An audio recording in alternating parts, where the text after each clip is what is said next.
Waiting for NC Clark to get back. While she's gone, I'm going to hopefully the audio levels are okay. There's nobody in the chat, so I can't ask anybody. Actually, I don't even know if anyone's even watching. Whatever. Anyway, while NC Clark is gone, I'm gonna tell a little about something that happened on Friday. I went to a show. It was a small show in like this little pizza shop. It's called Pizza and Prince. It's in Manteca. It was a good show. I definitely enjoyed it, but I had some small criticisms about how the show was managed. When I there's two issues. Like you could see the show for free if you wanted to for two ways. Nice, my fan's going crazy. For two ways. One, if you sit in the main pizzeria, you can hear the music very clearly. So I don't know what they could do about that. Probably nothing. So moving on from there. Second thing, you can walk into the you can just walk directly into the area where the bands are playing without actually paying, because the person who is collecting the money and like marking your hands, that person was just allowing people to just walk into the show without actually checking if they actually paid or not. So I'm not trying to say this just to be a dick, just to be mean, but I'm just saying this because there are a lot of local venues that have shut down, and I'm not entirely sure the reasons why all these other places shut down. But if you're having a paid show and people are getting in for free when you could have easily stopped them from getting in for free, um, that's probably going to hurt your business. That's probably going to increase the likeliness that you're going to either go out of business entirely or just stop having live shows. Try to see if I can turn down the mic real quick. Testing, testing. I think I'm a little bit too loud. I might be clipping a little bit. Yeah, because there's a lot of local venues in my area that just have been shutting down.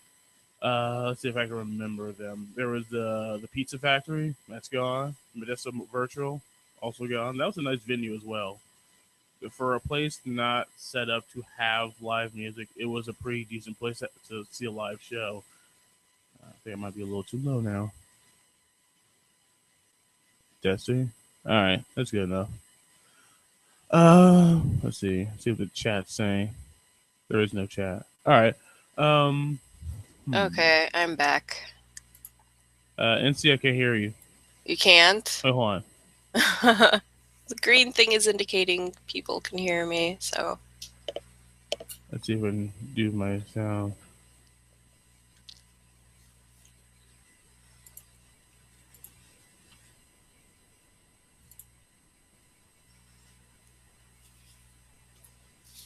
Can you hear me now?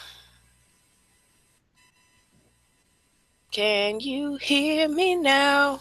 Yeah, I can hear you now. I don't know if there's something you did or something I did, but I ain't do nothing. Oh, you didn't do anything? No, I didn't do nothing. Leave me alone.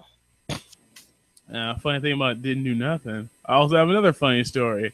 I don't know if it's funny or not, but anyway, like while I was at work, I work at this what's it called, the shopping center in Stockton, and like somebody's dog just got loose. I don't know where the owner was, but the dog just got loose. The dog was very friendly. In fact, it being friendly was kind of the problem because it was like running up to people, and some people are just afraid of dogs. I forgot what the term is when you're afraid of dogs. Oh yeah, they're pussies. That's the term. They're pussies. There are some people who are pussies. They're afraid of a very friendly dog that's just wagging their tail at them, just want to be pet and interact with them. And so people start complaining about the dog. So I grabbed the dog. I had to like tie him up to the fence, or not the fence, the sign of the shopping center, so he couldn't just keep running up to people who did not want the dog running up to him. So let's see. Oh yeah, and I named the dog. It was a black dog. I don't remember the breed. It was like a large black dog, so I named him Dindu. All right, so how's it going, NC?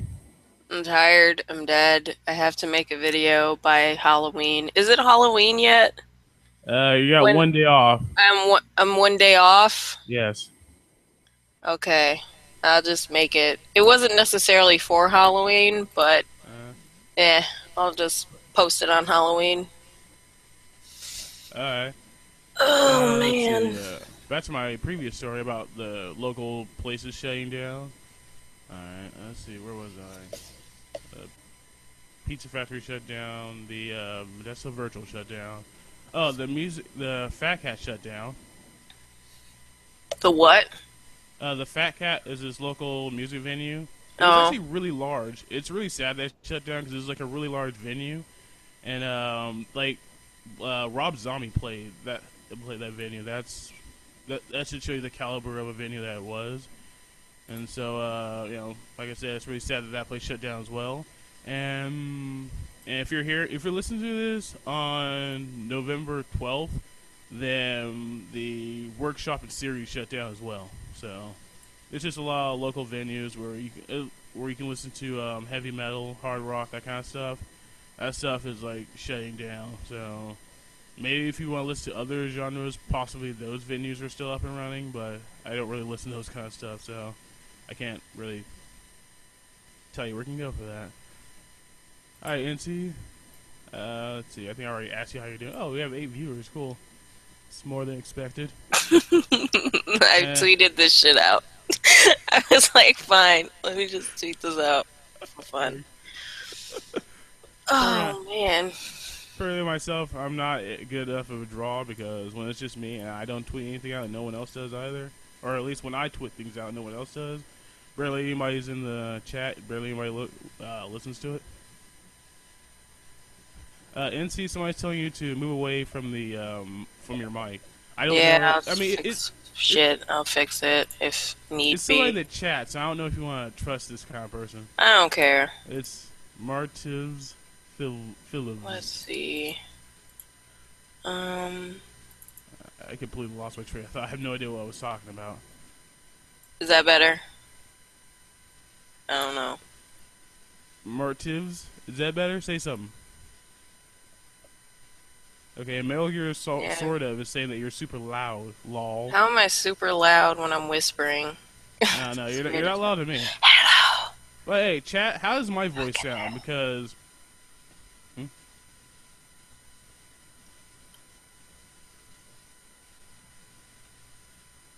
It's too much disparity between Okay. voices. All right, I will turn up my volume. How's that? Hey, how's that? Shit. This is why we should have the pregame. This is why people do like the whole pregame stuff where I they do not have bounce. mic boost. I know y'all ain't talking about me. I don't have mic boost on. I don't have that. It's just basic fucking. Let me check my shit. Why is it? Well, hey, Michael Mucha, if everyone's loud, just turn down your volume. That's mean. Don't tell them to do that. Something so fucking easy. Like I could get it if like I'm louder than NC or NC's louder than me, but if we're both loud, just turn down your speakers, or if we're both quiet, turn up your speakers.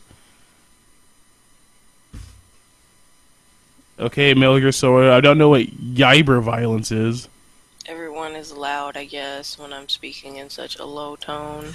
And a low, I could fucking whisper and break their ears right now. Yeah, NC's in a library right now. How can you guys say she's too loud?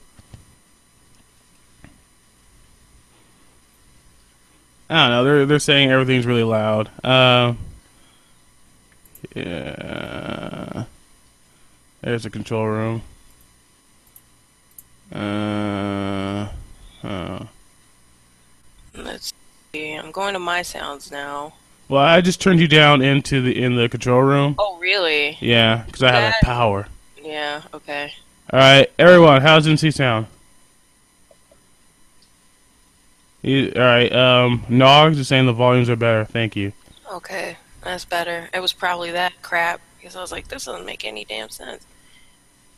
Why things are doing things like that. Okay, what did you want to talk about? Because I'm Um, here, I have coffee, and I'm awake, I guess. Like, yeah, let's get this thing started before you decide to piss off and do something else. Let's see.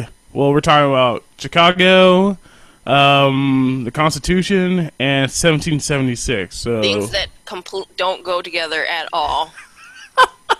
One of these well, things is not like the other. I'll let y'all decide which one it is. Hint, it has a lot to do with death and destruction. what? Well, to be fair, all of them have a lot to do with death and destruction. That's a lie. 1776 didn't do nothing to nobody. He's a good boy. All right. Well, let's start with the Constitution. I'll ask you my first question, my opening salvo. Okay. Um, do you think writing a Constitution means that a foreign nation can't just show up and kick you off your land? What does that have to do with anything? I don't know. Edgy Sphinx seems to have to do with something. What about Edgy? I haven't talked to him in a long time. From It's what, just, and so many people ask me questions about him. It's like, well, what do you think about what he said? Unless he tells me what he said, I don't trust a lot of y'all when it comes to what he says, to be honest. Because when I talk to him, he's calm, he's cool, and he's not as alt-right as what people are making him out to be.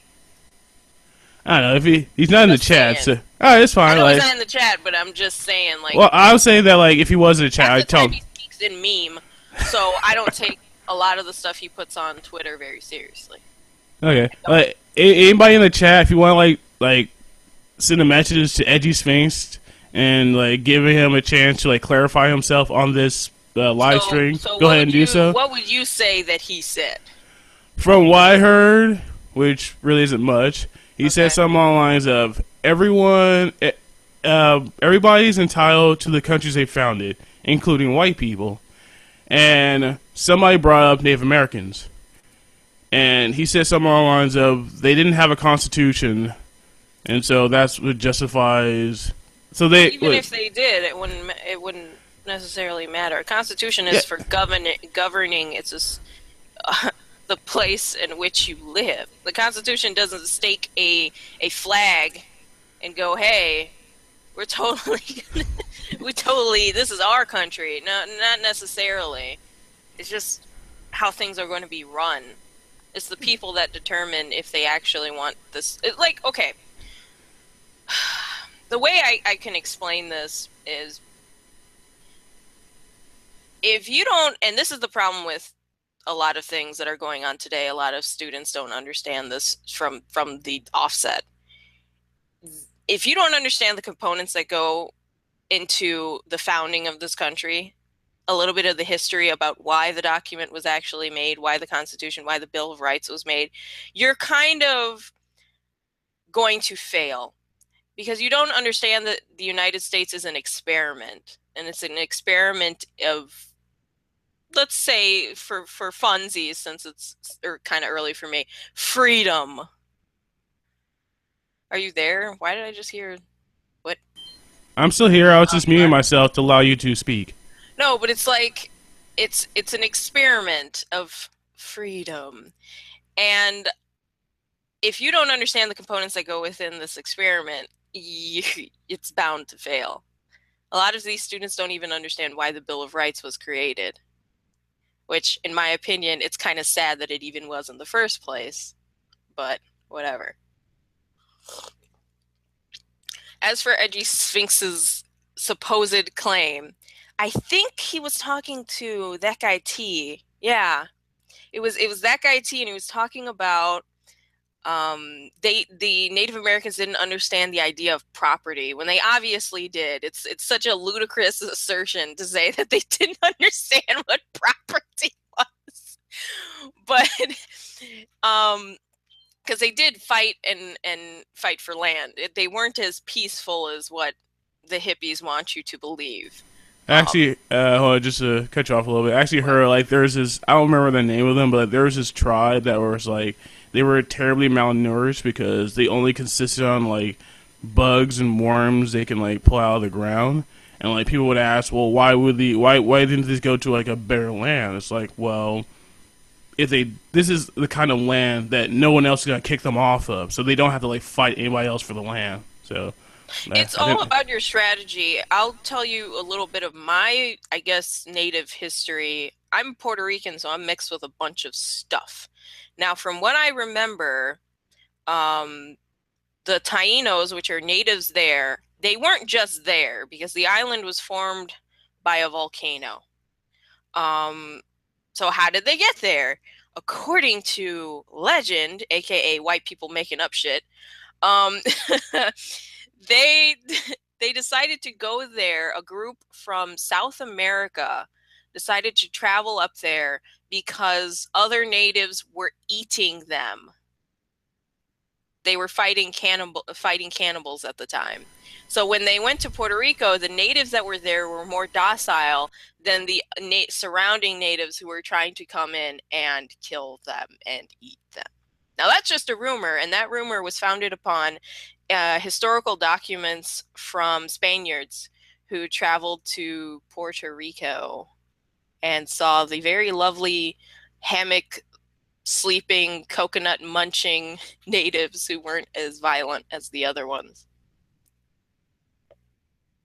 all right. Back to what Edgy Sphinx said. How I interpret from what I heard, his statement was is like, you're entitled to your land, assuming you did your proper paperwork.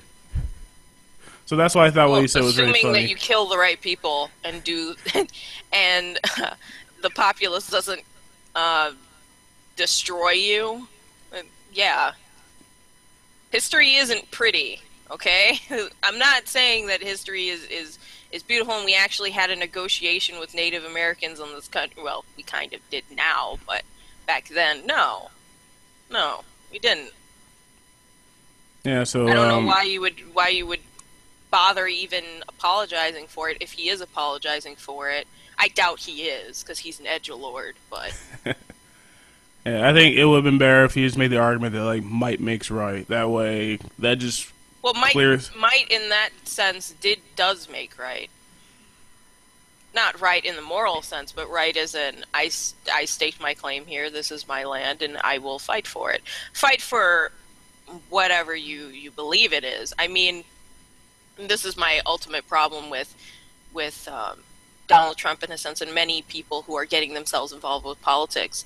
They'll say something like, "I love this country. I love this land. I love this people," and no, don't go any further than that. It's almost this attitude of I have to because I live here, which is fine. I mean, some people make the argument, well, if you don't like this country, then leave, which I guess in some circles that makes sense. But I think it's kind of silly. You don't go any further than that. You don't understand why America is the best country on the planet or how it became the best country. We're relatively new. We're like 200 and how old are we? Like 240 years old ish. Don't ask me the math right now. We're very young compared to a lot of other countries out there, and yet we're a first world superpower. How did that happen? World War II. Eh, I don't. Even before that, I mean, Were we a superpower before that? no, I think even before that, Huh. I would say something that there is a capacity for the station to do uh, amazing things that other countries just couldn't do. And even Alexis de Tocqueville in, I remember that big book, I have it somewhere. When he first came to the United States, he talked about how unique this nation is compared to other countries. And that was near its founding.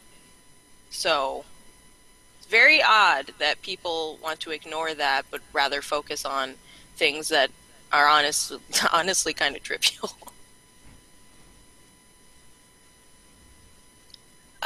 So what else? What else?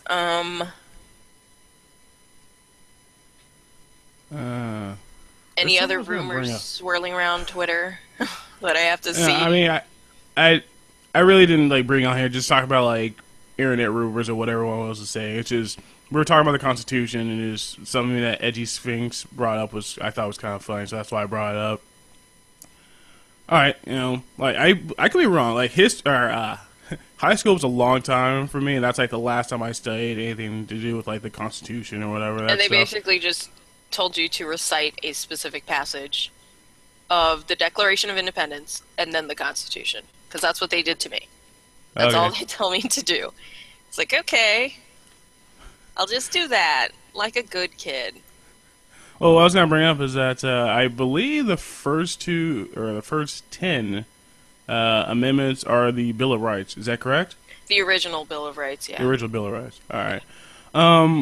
What exactly is a right? Because people throw that word around all the time. Like, I have a right to do this. I have a right to do that. What exactly is a right? What? People throw that around all the time? What? What are you talking about? I've never heard that happen at all. Well, let's talk about how. Do you know why the Bill of Rights was even put in the Constitution? Because it seems out of place. Because everything else is just the structure of government, the branches of government, term limits, and then all of a sudden you get to this weird section where people are talking about what rights they have and what they don't have. Um, do you know why that's included? I do not. Like I Well, said, high school is a long time ago. It was like 10 years ago for me. Go ahead. the story is they certain people didn't want to include it. I believe they were anti-federalists. Or were they federalists? I can't remember which group. I'm so freaking tired right now. Let me look it up. The internet is here and it's powerful. Let's look it up. They ever decide to sing professionally? No. Uh, I sing for me and me only. so if someone were to like, I don't know, pay you money to No. sing, you'd be like, nope, won't do that. Nope. Even if it's just like for like an Ah, here it album, is. not The like on Federalists argued stage. that the Constitution did not need a Bill of Rights. Yes. Uh, yeah, yeah. I was talking to my husband about that the other day, and he was like, uh, that's why I would have been a Federalist. And I was like, yeah, but you still would have been wrong. Because the argument is, it's not that they did not want a Bill of Rights, it's that it did not need a Bill of Rights. Because the people and the states kept any powers not given to the federal government. Because the rest of the Constitution just talks about the federal government. And then all of a sudden, there's a section where it talks about the people and the states and stuff. Now, the anti-federalists didn't trust the government enough to make it so that they needed that list there. And I think that was a good move because a lot of people don't even understand what their rights are, let alone they'll give it up at any point, whether it be for terrorism or for the good of mankind. Like that whole spiel where it's like, oh well, they need to go into the FBI needs to go into a phone. Well, why not just let them go into the phone, Apple? And then they go to Apple headquarters and browbeat the owner to crack open these phones. Crap, just create a key to crack open this phone, and we will not ever use that key to crack open any other Apple products that we get at all. It's The it, greater good. it's important for people to know what their rights are. Now, what is a right? A right is something that the government recognizes that you naturally have already.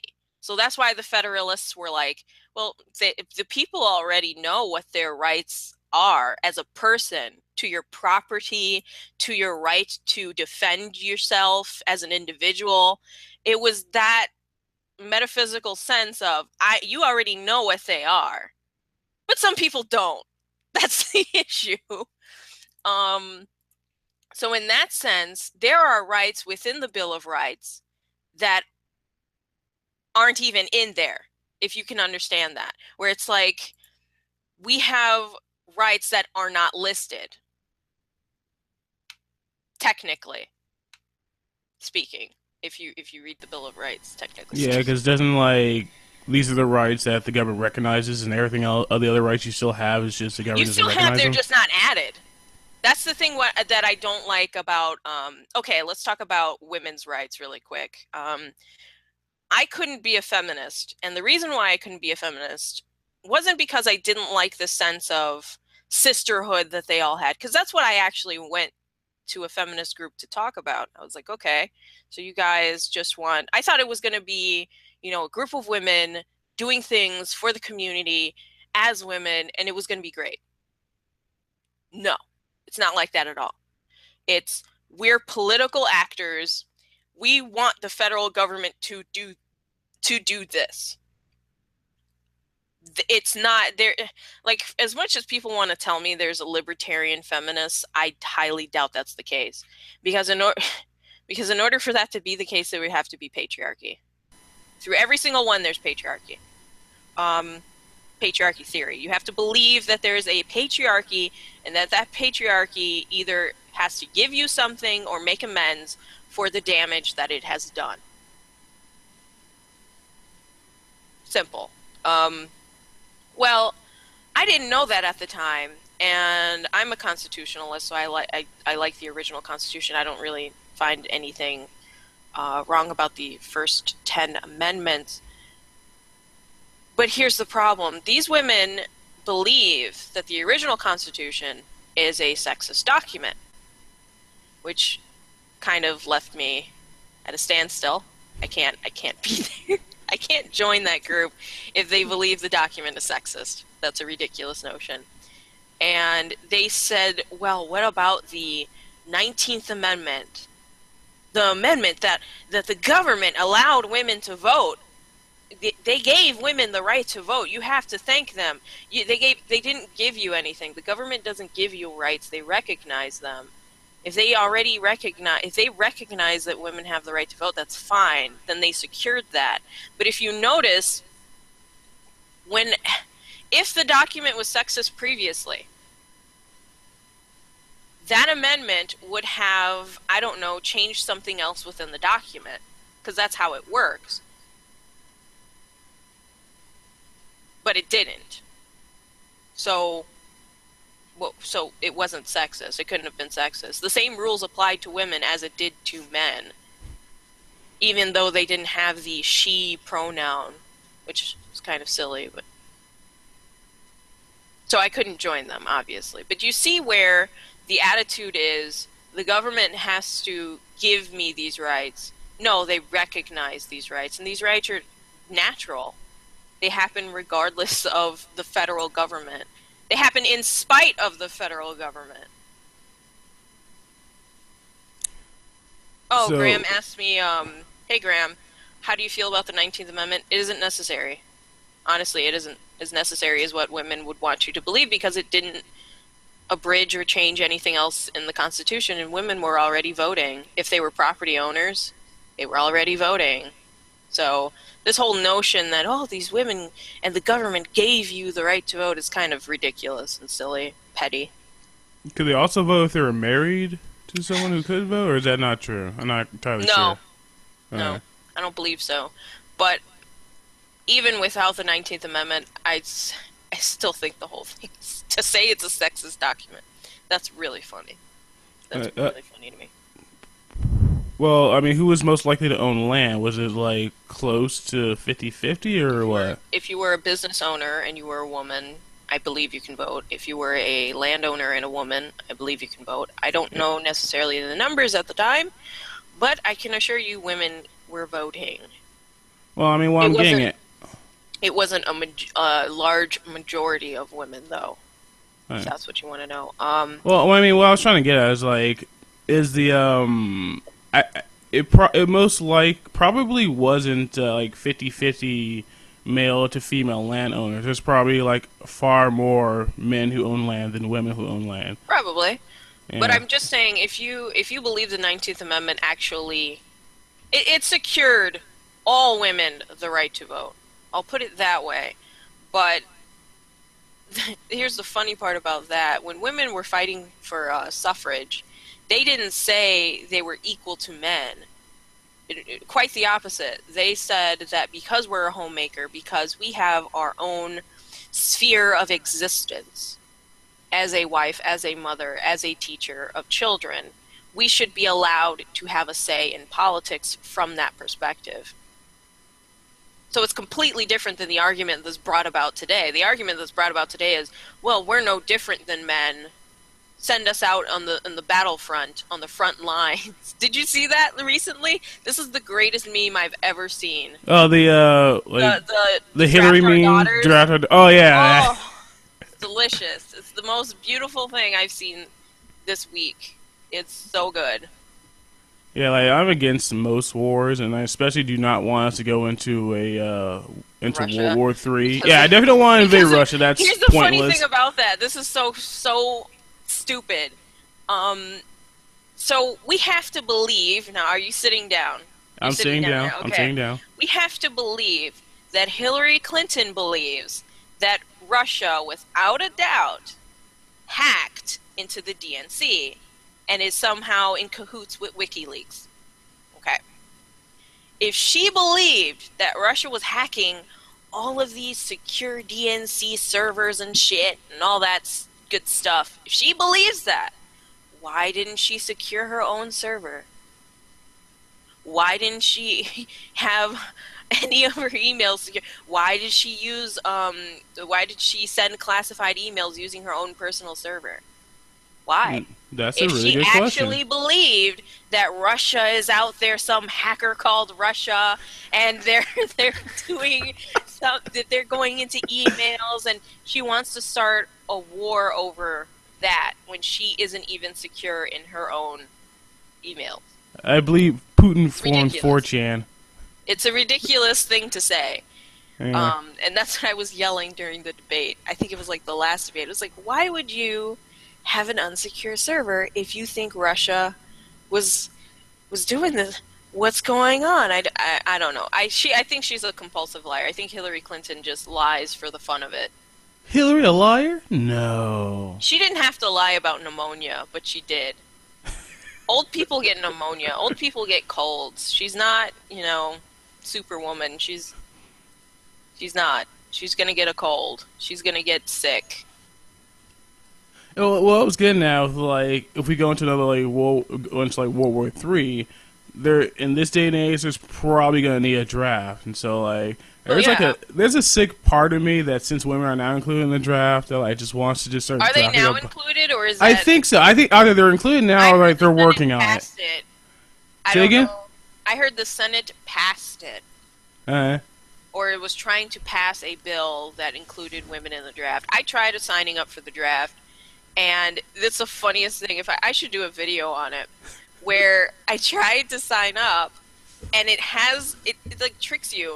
It has men and women, and I click women, and it's like, why did you click that button? You shouldn't have clicked that button. You can't, and it gives you this long list of why women aren't allowed, and it's just a long law or something, and statute or something, and they just toss it at you.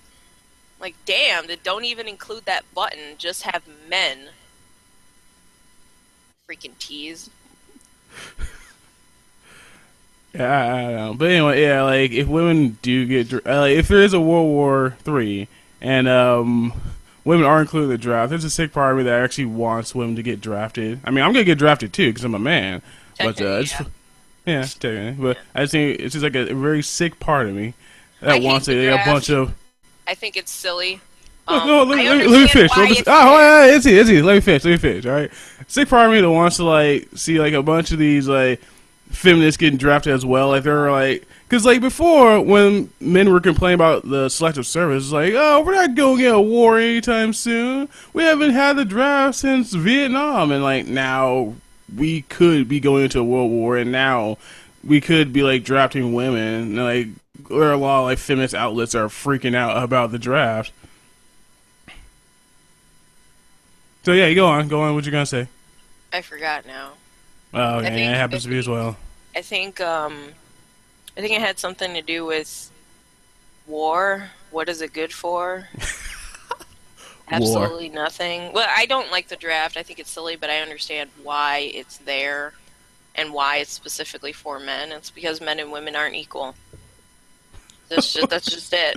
When it comes to physical strength, when it comes to fighting, men are better. It's very simple. Yeah, Um, yeah. when I it think comes to this. manipulation, when it comes to certain tactics in in spying, women are better. So it's true. Okay. Um, I forgot what I was oh yeah. The whole thing about like men being stronger than women, like, didn't that come about because we just let weak men die and then we protected weak women? oh, I don't know nothing about that evolution. Um, I guess. I don't know. I honestly don't. Why men are stronger? They don't have babies, I guess. Well, if I you talk to a feminist, they'll say that making having babies makes you strong. no, it doesn't. You have to have more fat content as a woman because of your ability to have children. Get the fuck out of here with that. Seriously, that's a ridiculous assertion. I remember talking to one of my professors, and he's I believe he's a libertarian. He never told me, but he seems to be a libertarian. He focuses on politics from an evolutionary standpoint, and he talked to me about feminism, just briefly, about feminism and what they believe and what he thought was kind of stupid, where it was the mating process. Did you know that certain feminist groups believe that women, or no, the first act of sexual relations between a man and a woman was rape?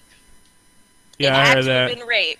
And there is no instant, like, there couldn't be an instance of, because we were talking about bonobos, and bonobos are supposedly peaceful apes out somewhere, because they're a matriarchy. They have Hmm. all these women bonobos and female bonobos, and they're peaceful. And but here's the problem: in order to initiate coitus, in order to initiate sex, they have to hit the male bonobo in the face. How is that? And I seriously sat there and I reviewed the tape. I showed the tape to people. I brought my laptop in the classroom. It's like, look at this tape. Is that nonviolent? They're supposedly the most peaceful animal group that's an ape. Like, what the fuck is going on here? You see, NC, you don't get, all right. It's not And the rape. feminists want that to be like, they look at that and they're like, why can't we be like the bonobos? They're so peaceful. They just have sex all day. And they just, but in order to initiate that, they have to hit the male. Because the male, I guess, is so incredibly docile, he needs like a smack in the face in order to get it up. It's incredible how much mental gymnastics you have to do in order to call that peaceful. Well, peaceful if we pull, if we want to compare it to other, if we compare it to us, yeah, they're peaceful. But if we compare a lot of things to us, like as a human species, that's kind of a stupid thing to do. Well, NC, what you're missing is that it's not rape if a woman does it. It's not assault if a woman does If it. a female, it's just a female animal. It's not even a woman or a man. It's a female animal. If she does it, like a female praying mantis eats her mate Uh huh. after sexual relations with that Mm-hmm. with it. And they're probably gonna say, well, he deserved it. He deserved it. He didn't What call the her after. hell? He didn't call her after the one night stand. That's why he deserves it. Amazing to me. All right, I think we're going like way off topic. We were talking about the Constitution. Now we're talking about praying mantises and their mating Good. rituals. It's real. I just woke up and I'm just like, woo, Constitution. So Yeah, forgive me if I'm like slurring my speech and saying ridiculous things, but that's kind of slurring, what I do. slurring your speech. What you put in your coffee? Is it Irish coffee? No. Okay, what else did people say about the Constitution that I should be mad about? There are people who are saying that we should like disregard like the Constitution, specifically the Second Amendment, not the Constitution, Not the entire Constitution. I think certain like the Bill amendments of that they Rights. don't Yeah, like. certain I bits love of when like. Justicar talks about that because it is true that there are certain political groups out there, whether you're right or left, and they'll just pick and choose what they want, which amendments they want, in whichever way they want. For example, Donald Trump doesn't. I don't think he likes the Fourth Amendment or the First Amendment. He doesn't want you to be secure in your papers, obviously, and he doesn't. He doesn't really care for your freedom of speech, especially if you don't like him. So, and then the left, we already know what the left doesn't like, which is the Second Amendment and everything else, including the 10th. Everyone ignores the 10th Amendment. It really irks me, where it states that anything not listed in this Constitution is left up to the states to decide, and therefore the people to decide. So things like gay marriage, that's why it was voted on at the state level with people. Because it's not listed in the Constitution. And then all of a sudden, it's somehow listed in the 13th Amendment? Is it the 13th? Let me check. I can't remember which one it was. It's somehow listed in there for some weird reason. Yes, it was. I think it's in the... Let me check the 13th. Like out of nowhere, and I'm sitting there going, well, what are you, what? No, it wasn't, no, it's not the 13th, is it? No, I think it's either the 13th or the 15th. The 13th abolished slavery. Let me check the 15th. It's too early for me to read all this shit. Wait, isn't it like 12 o'clock where you are? Yeah. I Or stayed over up late. 12? I Oh, yeah. accidentally was, oh, it's the 14th. Oh, I missed it. Damn. Thank you, Graham. It's the 14th. Somehow, in there, it's, somehow. It was, yeah, to grant citizenship. Now you have to apply the laws equally, I believe, according to this one. Let's see. Yes. In addition, it forbids states from denying any person life, liberty, or property without due process of the law. Now, that part, due process of the law, they said it implies the legality of marriage. Again, this whole notion of marriage in any way being a right is kind of silly to me. Because if that were the case, you'd find so many women, like, jumping for joy. I don't believe that stuff, but I think my issue with some certain things like that, like if we can talk about it, gay marriage. My issue wasn't that they wanted to get married. My issue was that, one, why is the government even involved in marriage to begin with? Because they have a goal, and that goal is children, aka the future voters of America. They don't care about couples who don't have it. In marriage, like the government getting involved in marriage is ridiculous now, given the fact that I guess love is love. That was my biggest problem with their mindset when promoting this idea to me. Is that, oh well, love is love, marriage is about love. Which, as a married person, you'll know it's not about love. Okay. You'll know it's not. No, I'm very serious. You'll know it's not about love. Love is not a necessary component to marriage, unfortunately. People get married and they're not in love. People get married and they get divorced. Usually the woman says it's like irreconcilable differences or something like that. It's always usually it's with women. Like they'll cite something stupid or something. So this whole notion of love is love, that annoyed me to no end. Because they're lying to me. If you came up to me and said, well, I want to be married for benefits, I would be fine with it. I'd be like, okay, fine. If the government wants to recognize it, the government wants to recognize it. That doesn't bother me. But the whole notion of love is love, that's bullshit to me. It really is. And that annoyed me the most out of all of it. So, hey, we gotta deal with what we gotta deal with. The 14th Amendment now applies for gay marriage, because gay marriage is a right somehow, whatever. Yeah, I never understood why the government is involved in marriage anyway. Well, Like, it was for it was to incentivize the procreation of children. They also got tax benefits if you have children. It's more easy for me and my husband to have children than a gay couple to have children. I'm sorry, that's just how biology works. But they can adopt. Yes, they can adopt, but in these instances, well, they can actually do a lot of things now due to technology. But my whole argument against it was the fact that their relationships have different components. Naturally, they do. And in those components, they would need more strenuous laws to fight for their needs. For example, when it comes to divorce, especially if it's a lesbian couple and they get divorced, it's one of the most arduous and scary things I've ever seen in my life. It's horrifying because there's two moms now. We all know how, if it was just a husband and a wife, how the children would go to the mother because the courts are lazy and they think that the child would be best suited with the mother, when in many cases I would disagree. But they're lazy, and that's their go-to, is the mom. Give it to the mom. Now we have two moms. So how is that going to work? Well, in one case that I saw, one birthed the child and the other gave her egg. So technically speaking, that child has some biological connection to both of them. So what do?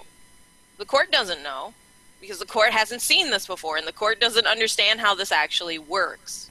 Wait. How does the woman who birthed the child have a biological connection? I mean, she carried it, but like genetically, I don't think they're related, unless he did some scientific thing. Okay, she was trying to make the case that, like, oh well, I birthed it.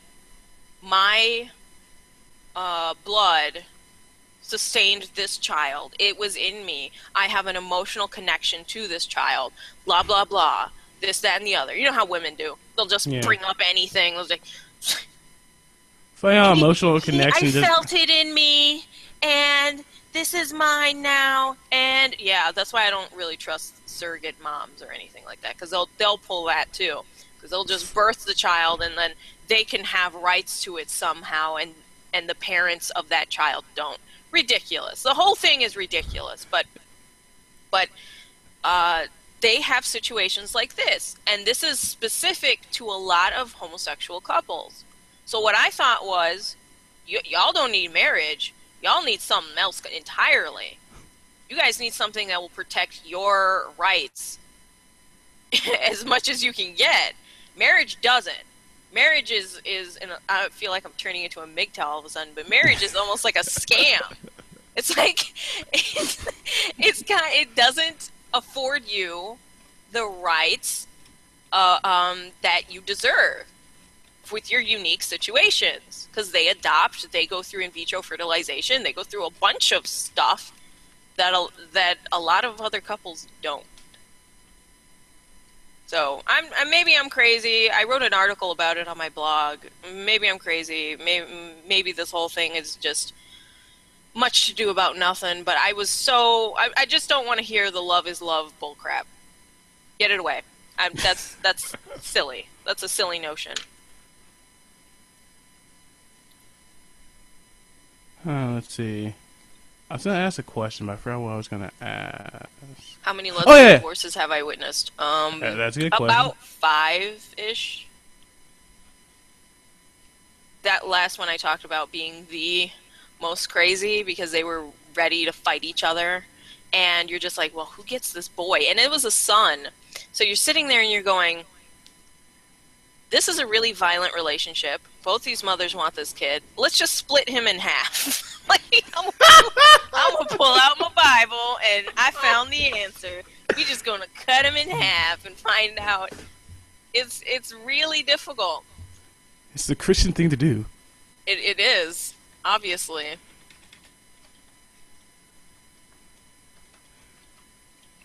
All right, so there was the so at the time where like people were talking about like women couldn't vote unless they own land, but like men couldn't vote unless they own land, or I think if they couldn't own land, but also if they served in the military, they could vote as well. I believe. Yeah, that is true. So, like, is there an amendment that says all men can vote? Technically speaking, no. Um, Okay. if you're a citizen, you are afforded certain rights and rights and privileges. So yes, you can vote. But then again, if even if you're not a citizen, in some areas that are called sanctuary cities, you can vote as well for some weird reason. You could get a license to drive. Crazy, how things are turning out. Yeah. Let's see. Huh. See if I can think of some more questions about the Constitution. I'll ask that. Other than that, I'll probably move on. Let's see. Oh yeah, back when I was talking about like amendments, people want to ignore, like specifically the Second Amendment, because that's where I heard it the most. Not saying that that's the only amendment people want to ignore, The pew pew but one, yeah, the yeah. pew pew one. It's like people are saying like it's old, it's outdated, we don't need it anymore, and it's like we should just ignore it.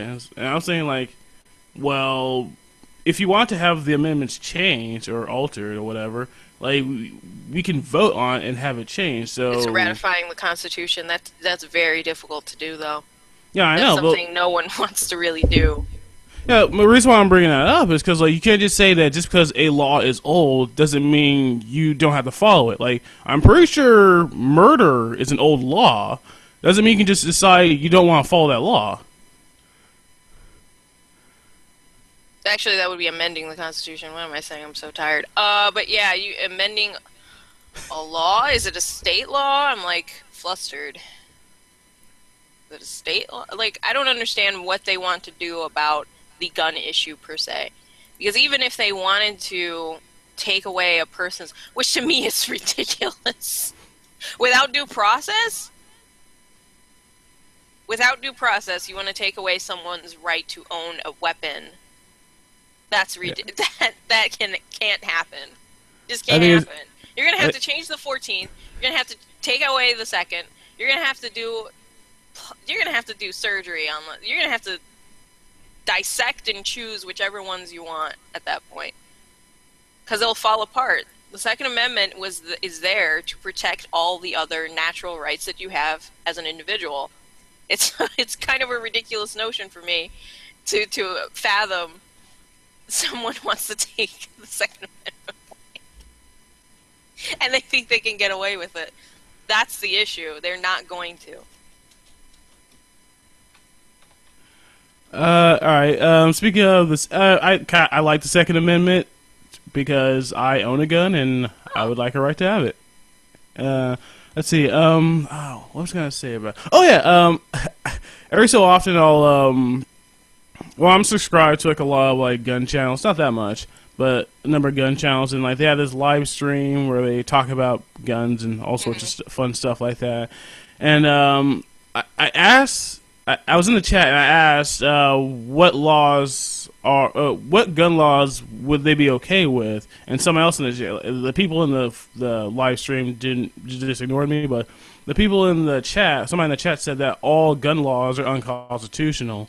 So, since you're the one who knows a lot about the Constitution, and I believe you're also pro Second Amendment, so Yeah. how do you feel about I'm pro what all gun the laws? amendments, especially the Yeah, first 10.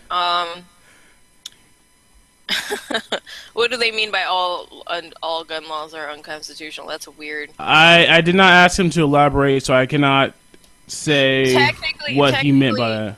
technically speaking, dependent on your state, they can decide certain things. Like you can't if we want to go full libertarian and full anarcho, is that what we want to do? Because I can see it from their angle where one, taxation is theft. Two, the government, it is. I can't deny that it isn't. But as for guns, these gun laws, the federal government doesn't necessarily, they can't really restrict your right to own a gun.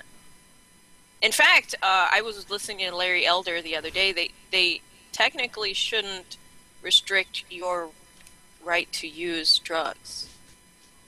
Because Ooh. the whole reason, like, and he brought this up. This is a great point. Remember the abolitionist? Not the was it the abolitionist? Not the Was it abolitionists. What are temperance? the temperance? There you go. They're Oh all yeah, around the same freaking yeah, history part same of my history book. But tomfoolery. um, the temperance movement that allowed a bill, a amendment to be put in the Constitution that restricted alcohol. Where is that for marijuana? Where is that for cocaine? Where is that for everything else? That was a damn good point. That was the federal government doesn't actually have a leg to stand on when it comes to that. States do, however, given different laws that they have silly laws in certain states. Well, hold on, going back to like the amendment about like prohibiting alcohol. Are you telling me the government does not have a right to tell me not to shoot heroin into my eyeballs? The federal government. Okay. The So federal government. as far as the federal government's concerned, I just have to rely on my own judgment to not shoot heroin into my eyeballs. Yes. It's gonna be tough. So the war on drugs is kind of silly. So the war on guns would be even sillier. And War on it's guns. kind of yeah, it's kind of silly. The whole thing is incredibly silly when you look at it from the standpoint of what the Constitution is supposed to look. What are things supposed to look like? We are actually supposed to have more Congress people if we followed the way the Constitution is supposed to says the it's supposed to go. Right now we have like 435 Congress people, people in the House. We have 100 in the Senate. We always have 100 in the Senate. People in his house. In the His House, yeah, they're there, and it's supposed to increase due to the population of a specific district that you control. So you would have a specific district outlined, and within that, if the population is, or state, and it's dependent on that. So how many House members you have is on the population. Well, the population has increased, but the number of House members has stayed the same because they put a cap. Both Democrats and Republicans decided that there should be a cap done, which whenever they agree on anything, I don't like it. Because I know some chicanery is going on, some kind of ridiculous backroom dealing is going on, and I hate it. So, but yeah, our country is supposed to kind of look different than what it does now. But hey, we can deal with what we deal with.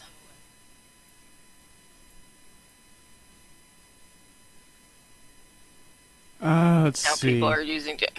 I'm not pro drugs, but I don't think the federal government should be involved in the war on drugs. Yeah, I think it's kind Not of funny. pro like. Marijuana. I wouldn't smoke it myself. I've never smoked it. Cocaine, not going to use it. Anything that no. Even alcohol, I'm stepping away from because it's bothersome. So.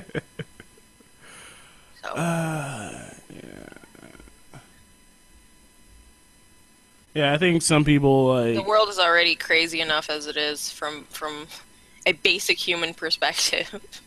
I'm not mute, am I? Can you hear me? No. Okay. I think one of the issues that like people like have an issue. What am I trying to say? People have an idea on how to solve a problem, and so they just want to stick with that idea, and they don't want to like move on to anything else. Not gonna try anything else. So I think that's the issue with like the war on drugs. Is like, you know, there are people out there who are doing drugs. They shouldn't be doing drugs. And you know what? Maybe in certain cases, or even most cases, yes, this person shouldn't be doing drugs because it's having a very negative effect on their life. And so people just have this mentality. It's like, all right, let's just make this drug or most drugs or all drugs illegal, and then people just won't do drugs, or people will do drugs less. And so people will try that, and it doesn't work, but people don't want to try something else. They think just like criminalizing something will just have... They think that if they decriminalize it now, more people are going to do drugs than they're currently doing it now. Well, I'll tell you as someone who used to just say, "Oh yeah, the war on drugs, that's fine." I'll tell you as someone who used to be really, really Republican in that sense. Big R, not small r. Um, Don't you mean I Republican? whatever. I used to think that it was a good thing because the government, or the federal government, if it were to allow people, well, not allow, it would basically recognize people's rights to use illicit material, or previously illicit material, such as narcotics and all that great stuff, I guess. That them recognizing it is them sanctioning it in a way. And anything that they sanction, a lot of people think it will be not only used more, but it will be tolerated by the masses. Kind of like alcohol, how it is now, tolerated by the masses. Kind of like alcohol.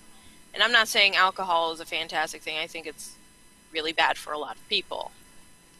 Um, but I think if you step away from that mindset and just view, because you're viewing it at that point as a collective, you're viewing the people as, hey, the people are going to actually, it changes culture, and that's what people are afraid of.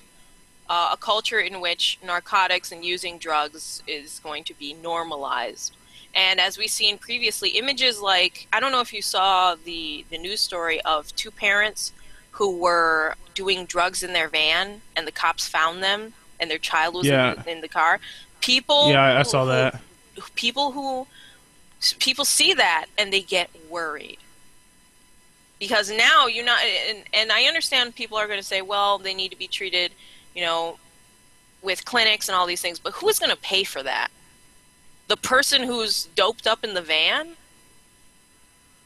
I think his parents died and he was just left in the van, and you see things like that, and on an emotional level it bothers a lot of people, and they don't want to live in a society where the government sanctions activities like that.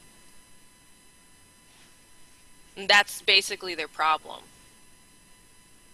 Plus, if Yeah. we have Obamacare, I'm not going to freaking allow, like, I would love an open border. We can't have an open border if we we have Obamacare. Just saying. We can't. I It's do not not. sustainable. Huh. Yeah, I mean, my problem with the open border, because like I used to like have this mentality that like if you watch a lot of TV, most of it's like very like left leaning, and so I watched a lot of TV for a while. I actually I used to be a Republican, but then I stopped being a Republican. And then I was just of this opinion that Republican bad, Democrats good, liberals good, conservatives bad, and then like I started listening to like a lot of different people saying a lot of different things, and so I actually listened to like Ann Coulter when she was on Miley Yiannopoulos show. And if you watched, if only thing you know about Ann Coulter is just people talking about her on TV, you think that she's just batshit crazy, No, no, insane, I've read her racist. books. No. Yeah, that's the thing though. Like, Yeah. if you actually heard what she actually said, you might have a different opinion on her. And I actually heard what she had to say about immigration. And so a lot of people, like, if you're against immigration, people automatically, oh, you're a racist. You hate Hispanics. How dare you? But No, I do. I totally do. you hate I totally, Hispanics? totally. It's like, what the heck? Well, hold on, let me finish what I'm saying. Yeah. It's like she said that she basically said that like ask your maid if she wants a raise, and what she's getting at is that no. See, what she's getting at is like if you keep letting more and more people in, it helps the corporations because it decreases the value of each individual worker. Because like if you're gonna stand up for yourself, you're gonna be like, I want a raise, I want X, Y, and Z. They're like, I'm gonna hire somebody who doesn't want any of that stuff. So that's one of the issues with immigration because like the more people you have, it just empowers the corporations because they don't really have to care about you. As long as they're making money, they don't have to care about you or anyone else. Well, I'll tell you from my perspective, I'm Puerto Rican. I come into contact with many different people from Latin America. Um, Out of all the groups that I've encountered from Latin America, I'm going to be honest here, I do not get along with Mexicans. Wow. Puerto Ricans usually don't. We get along better with black people than we do with Mexican people. And it's a cultural thing in a way because um, my issue is I come into contact with many who have issues with immigration. who have issues where their cousin is trying to get into the country or has gotten into the country illegally, and it's almost like you have to play a tiny violin every time they speak. Because it's this idea of, we have come here to this country, we want to contribute, but the man is stopping us. In my eyes, it's not like that at all, and I've told them this, and this is why we don't, obviously a lot of them don't get along with me, because I think it's condoning slavery, a modern type of slavery, that you're coming into this country, you're bringing your children who are not going to have who do not have a social security card, who do not have any kind of documentation, who they don't even know their age. They don't know, this country doesn't know their name, their actual name. We don't know anything about your children. You're putting them in public schools. They do not speak the language of this country. They don't speak English. The main language in this country is English. And they're fine with it. And all they want to do is send their money to Mexico. And they tell me this. And Puerto Ricans are all considered United States citizens. They have fought and died for this country. And to hear this, it really bothers us. And I know how I'm speaking for like all Puerto Ricans, but it bothers a great majority of them. They will not say it, but it bothers them. So a lot of them don't get along. Something that I know is a lot of African Americans don't like illegal immigration, or in this case Mexicans, because they take jobs from Black people who want them. It's as simple as that. They take jobs they took our from derbs. Puerto Rican people that want them. I'm being They took our derbs. And it's them sanctioning, because if I were to get a job, they would have to pay me at least minimum wage, which is always increasing because the work, all that gobbledygook. I can't really negotiate what I'm worth. I can't actually negotiate almost anything. But when it comes to an illegal immigrant, they're the ones, to a lot of people, that are making their salaries worse, because they can hire an illegal immigrant. They don't have to put them on the books, really. They just have to pretend that they're legal and pay them less. They don't have to pay them actual minimum wage, because they're not a citizen. And if they act up, they'll just call ICE. They'll call Immigration and Customs Enforcement. I think that's what they're called.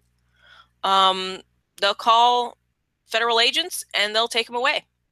So it's you coming into a country illegally is probably the worst thing you can do, especially this one. Coming into this country illegal, coming into Mexico illegally, they'll kill you. So V. Monroe really loved that you just said that. He likes the idea of like shooting illegal immigrants. But I don't know if you've heard of V. Monroe. I've never.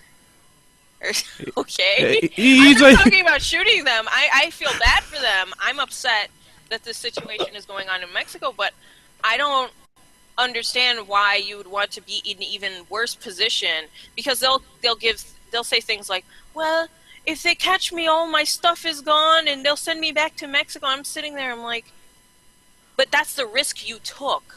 There's a risk you take for every action. I think this, and this is what I was going to write in an article. I'm so lazy, I have to finish it, but I call the Democrat Party at this point in time the party of little consequences.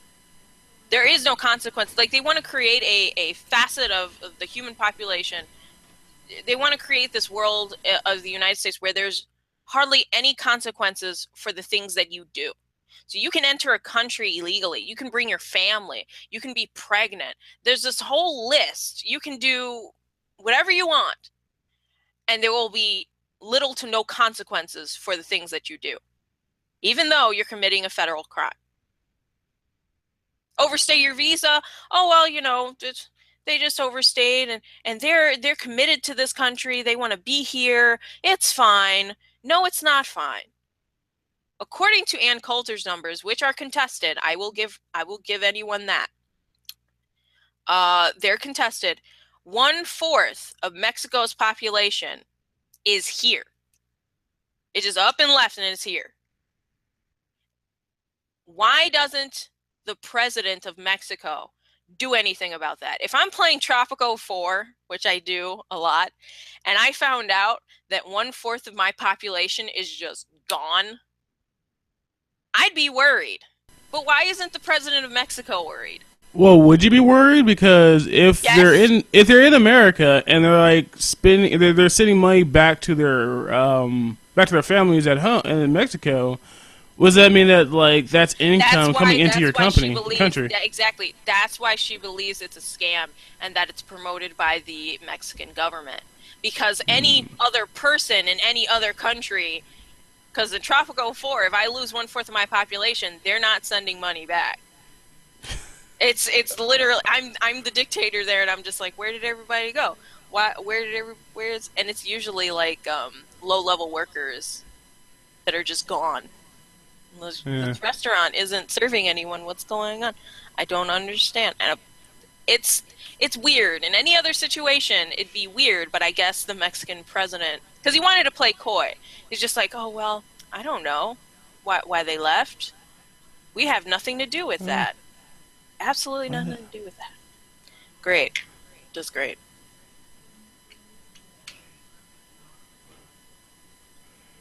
Trying to see any other rumors about my constitution. I know you wanted to talk about Chicago as well. I don't know what about Chicago. Yeah, we'll get that in a little bit. All right, everybody. So far, there's 4 viewers watching, and I don't recognize any of you guys as subscribers. So, if you want to subscribe, that'd be awesome. You're an hour in, you got a taste of what this live streams are about. So, yeah, feel free to Who else like have you and subscribe. had on live stream? Oh, I had Hannah Wallen and Mad Cat. Okay. Yeah. Neat. So, yeah, the issue I was having with them is that like both of them talk a lot, and like I'm not used to just like elbowing my way into a conversation, so I had to like learn how to do that. And yeah, I think that's about it. I want to talk about them. Yeah, they're good people. I like them. Let's see. See what the chat's saying. Chat's not saying anything. I think they got bored and left. Graham Mickelson. Yeah. Alright, huh.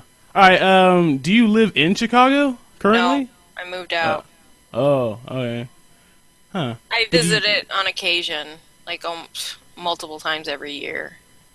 But I moved out and I moved around.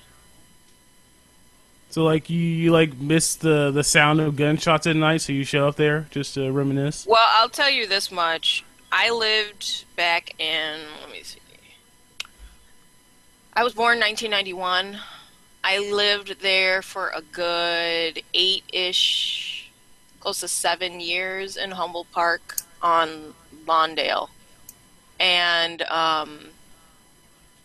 the time at which the time when I didn't hear gunshots as a child until like 96-ish, 97.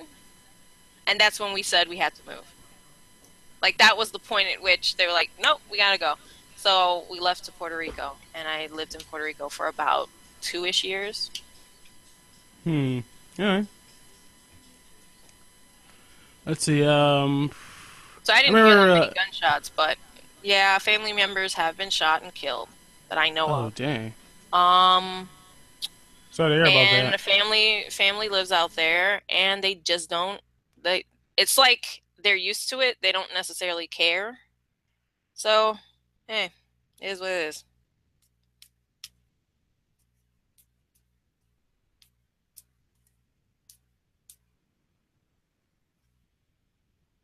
Are you still there? Hello? I'm still here. I'm multitasking right now. I'm trying to figure out how this song works. I play this song like 1,000 times on guitar, and so I'm trying to figure out how it works on piano. Oh, okay. Yeah. If you notice what's in the background, I don't know if you're paying attention to the live stream, but I have this program open called Cubase LE4.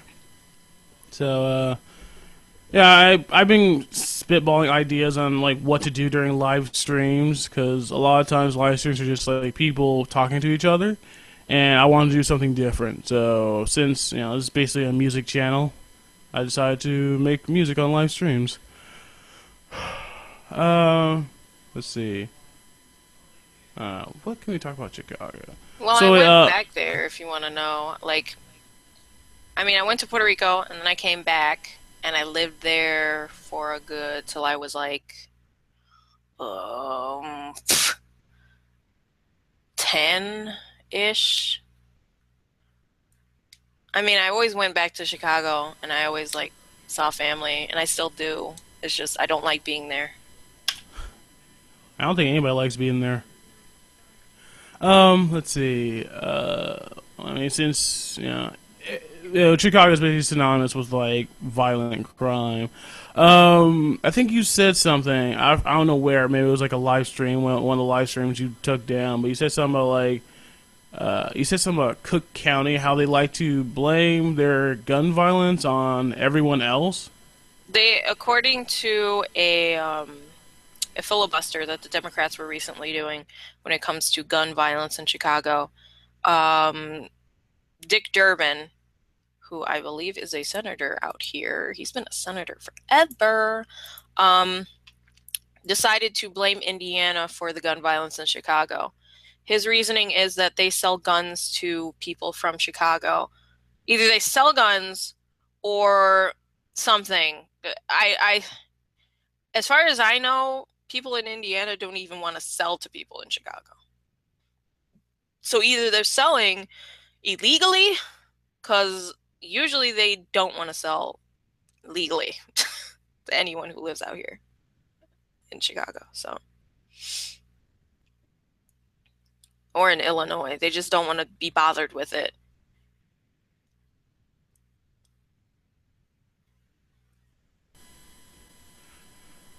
They go Uh, to gun shows. It's a gun show loophole. Freaking dummy. There's no such thing. yeah. Let's see. I think you also said something about. Oh yeah, I remember you talking about how like this guy named like Vindersleeve or something. He was shot in a robbery by like a guy who concealed carry a pistol, Yeah. and like the family wanted to like try to, like go after that guy because he like fatally shot their relative. He shot my brother. He didn't need to do that. I've seen that so many times. Yeah, and like I think they say he had a toy gun. Is that accurate? Yeah, he had a toy gun. It's like he should have known the gun wasn't real. I love that argument. All right, Should because have known.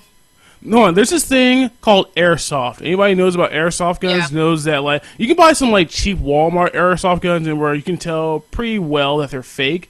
But there are some like more expensive ones. Some you have to like buy online that are just so realistic that the only way that you would know that they were fake is if you're holding it in your hand and you pulled back the chamber and you looked inside and it's like, all right, that's not how a real gun looks. That's the only way you would know. Because they even have like the markings. Like my brother has like a gun called a Sig Commando. And it has even all the markings. It says Sig Commando. It says like some like product of Switzerland or whatever. And I think it's actually made in Japan, but it actually didn't say made in Japan. It said like product of Switzerland or something like that. So as far as anybody's know, like if my brother walked outside with that gun, that airsoft weapon, everybody who sees it gonna think he has a real gun. Yep. So that's what annoys when people say like, "Oh yeah, a toy gun. He should have known." It's like it depends on the toy gun. If it was good enough to rob a grocery store with, a little convenience store, it was good enough to fool anyone, then you're done. Yeah. So a lot of times like people when people talk about gun violence, like they just want to they want to hone in on firearms themselves and say, "All right, we need more background checks. We need to like make it harder. We need to make it so people have to have like a 10-day waiting period to buy a weapon." And so my outlook, my thought on this is like all that treats the symptom. It's not treating the disease. The problem is that the problem isn't that people want to buy guns. The problem is that the people who want to buy guns want to use them for criminal activities. So the question is, why are these people using them for like violent crime? Why are they breaking into people's houses? Why are they forming gangs? Why are they having shootouts over territories? If you find out that situation, then we wouldn't really need so many gun laws because like the safest states in the United States are Vermont and New Hampshire. You can go ahead and like fact check me on that. I'm pretty sure that's accurate. But and they have like the least amount of gun laws. New Hampshire has one gun law. I think it's like you can't conceal a weapon in your car. Like apparently you can have your assault rifle in the front seat buckled up for safety. You just can't have it concealed. And so that's their only gun law. And so I believe New Hampshire is the safest state in the United States. And so like basically what my question in that is like what do you think would be the most productive way of curbing not just gun violence but just violence in general, specifically in Chicago?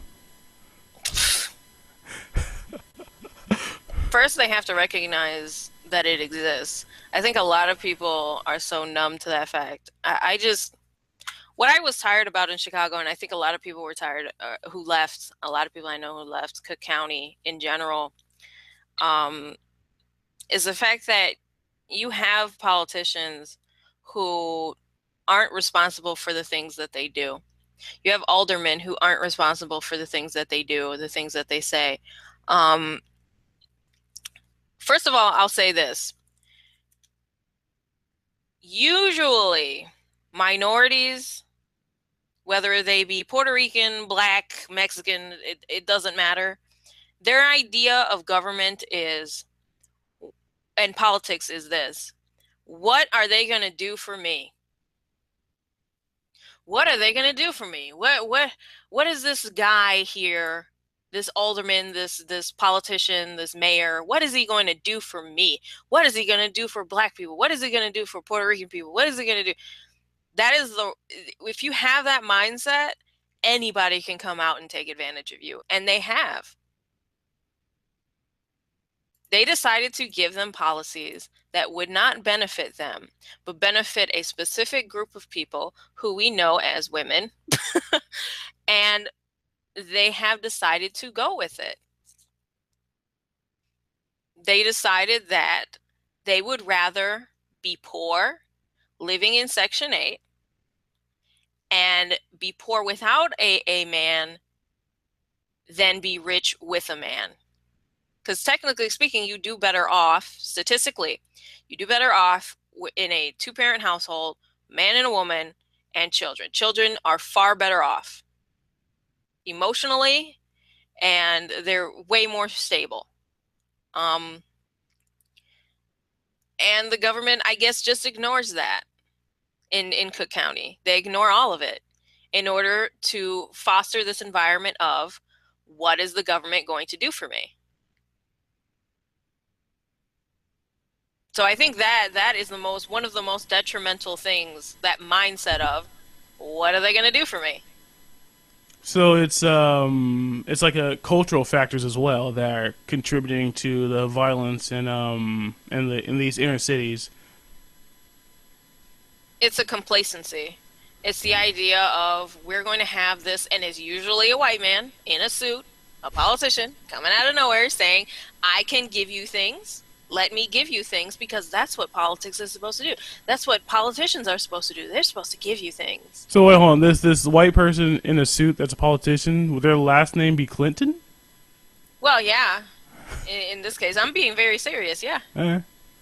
Because that's what she does. I was watching a show called The Grapevine yesterday with a friend of mine. And we were watching this guy named Carl, who's a Trump supporter. He had a Trump hat, very beautiful Trump hat, by the way. And he was trying to it was Black people talking about politics. And he mentioned Trump, and and they immediately went at him and said, well, what is Trump going to do for Black people? And he's like, well, he didn't specifically say Black people, but we know it's going to help us, because we're Americans, like we're American citizens, and we're part of this nation as well. So automatically anything that he does is going to benefit a lot of people, a lot of our people. And they're just like, but what is he going to do for black people though? And it's amazing to me that you still have that mindset of what's the government going to do for me? Because if the government isn't going to do anything for me, why does it even exist? And goes back to what I was saying earlier. If you don't understand the components of this experiment called America, called the United States, you are going to lose. You are going to fail. And they obviously don't, because the government is not supposed to be your daddy. The government isn't supposed to be there for you. The government recognizes your rights, and they need to be as small as possible in order for things to function well. That's it. For a group that claims to be incredibly oppressed, for a group that claims to have little to no freedoms, for someone to come out like Carl and say, well, you know, this guy wants to give you freedoms. He wants to give you free choice. He wants to do what your life, what you want to do with your life. They're just like, but what is the government going to do for me though? As a black man, as a black woman, as a Puerto Rican woman, what's they going to do for me? That's incredibly silly and stupid. Hopefully I'm not being too racist here. To a lot of people it would sound like it, but I'm not. This is the mentality a lot of minorities have. Like you mentioned something about like intact families, they're less likely to be poor. Well, yeah, that's just simply a fact. Yeah, their kids are less likely to engage in like gang violence and all Yeah. that stuff. Do you think that the reason why blacks are overrepresented is because they're more likely to be poor? Well, hold on, let me step this back. Like culturally, there are other ethnic groups that are like more family oriented. Like I actually heard that like Asians and Hispanic are more family oriented than like other ethnic groups like white people and black people. And I'm not saying that like white people and black people they don't care about their families. I'm just saying that this family is more important to like Asians and Hispanics than other groups. And so like people bring up this thing about how like they were trying to give the government was trying to give what is it welfare to single mothers, and so if there was a man in the house you wouldn't get the money, Yeah, and I so know. I've that seen it. yeah, so that basically encourage you like if you need money and you're a woman and you're pregnant to just kick the man out of the house because that way you're going to get more money. And so I think in that situation it'd be harder to get an Asian woman and a Hispanic woman to like kick their husbands out of the house, or husbands and their boyfriends, or whatever the situation be, kick them out of the house just so they can get that money because the family is just more important to them than money. Do you think that's accurate, or am I a racist? Both. Oh, okay. Um, I don't think. I don't know. That's a weird question because we have to assume. I mean, I could talk about Puerto Ricans for a moment. That Hold on, in for this the record, situation. hold on, for the record, I'm pretty sure I said this before, but I'm not saying that this is across the board. No, Like, I'm no. not trying to say that everybody acts like X, Y, and Z. I'm just saying that in general, this is how things go. So go on. I'll say from Puerto Ricans, it's iffy. Like some will and some won't. Some do care about their families, some don't. Um, that's a weird question because you have to consider the culture. Are they just Asians that were born here, or are they? I think that would be true though, considering the fact that their cultures are more focused. Like I'll say from my experience, my view of family is way tighter than my husband's. My husband is white, so it's completely different. You're fucking a I white just know. man. You're I fucking a know. white male. I know yeah, the patriarchy. Um, I would have to look into that, but that's an interesting proposal. If we were to incentivize, but then again, here's the thing: we do incentivize it regardless of race, and they still haven't taken that. Like we do incentivize it regardless of race. If you're a single mother, Yeah, I mean that's what I'm getting at. That Yeah. even though it's like that program is for anybody who wants to grab it, I'm saying that if you're black or you're white, you're more likely to grab. You're black and white and you're poor. You're more likely to grab for that because Then again, you might value family slightly less. the majority of the population is either black or white, and then that makes up a lot of the poverty. But if we look up poverty levels within the African American community are still higher considering the number. They're like 13% of the population. I keep thinking they're 23%, but it's not. It's even smaller than that. It's like 13%, I think.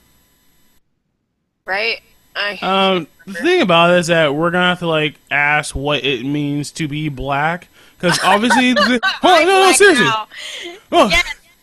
but you have people who are mixed. So like you have people who are their one parent is white, the other parent is black. So is that person a white person? Is that person a black person? Like is that person mixed? Do they have their own category where they're like a mulatto category? I heard that term was racist, mulatto and quadroon. I heard this. Yeah, I was told that they're racist, but whatever. Like if somebody's mixed, like do they have their own category they go into, or like how when they run these consensus, like how they're not the consensus, these census. Or they're trying to find out the race breakdown of our nation. Like, what metric are they using? Technically speaking, I'm white. Technically speaking, according to the government. Yes, I'm white. I just don't care about race for the most part. I care more about culture. But yeah, technically, according to the government, I'm white. And they consider all Hispanics white. Really? All Latin people are white. Well, Hispanic and Latin is different considering Latin includes people from Brazil. I was wondering about that. Latin includes people because they're from Latin heritage. So, in Hispanic, the Spanish part of the word, that's everyone from Spain, from Spanish heritage. Brazil is Portuguese. So I'm aware of that. Well, hold on. But Latin, does that mean like Native Americans? No. Well, where does that come from? Because I know that Hispanics typically are people who are mixed with like the Spaniards and like the local Native Americans. Hispanics is anyone who is of Spanish conquered location or Spanish heritage. They are Hispanic. They're in this country, they're Hispanic. Latin American includes those people, and it includes Brazil. Oh. It includes Brazil because Brazil was founded by the Portuguese. So technically speaking, they're not Hispanic. That's all it is. It's not that big of a deal. Okay. Let's see. Yeah, I got distracted with something. I forgot. The Hispanics are white. So apparently. Oh yeah, Hispanics are white. It's weird because like there are white like people you look at. They look, you think they're white. You think they're like European, and maybe they are, but they consider themselves Hispanic. But there's also people who are like really dark, and they're Hispanic as well. So like, are they also considered white even though they're like really dark skinned? No idea. No idea. Because technically speaking, also, I'm part Afro-Caribbean. Oh, you say you was Canes? No. I don't believe in that whole bull crap. But I'm more black than I am. I'm like a mix of a bunch of stuff. That's why I just don't care at this point. Alright. Let's see. Any other questions, conspiratorial or otherwise? Yeah, like in California, there's gonna be like we call them propositions whenever we want to like have something changed in California. All right, I'm just letting the viewers know. Some of them might not know anything. Go away, viewers. Don't tell my viewers to go away. I want my viewers. I like my viewers. All three of them.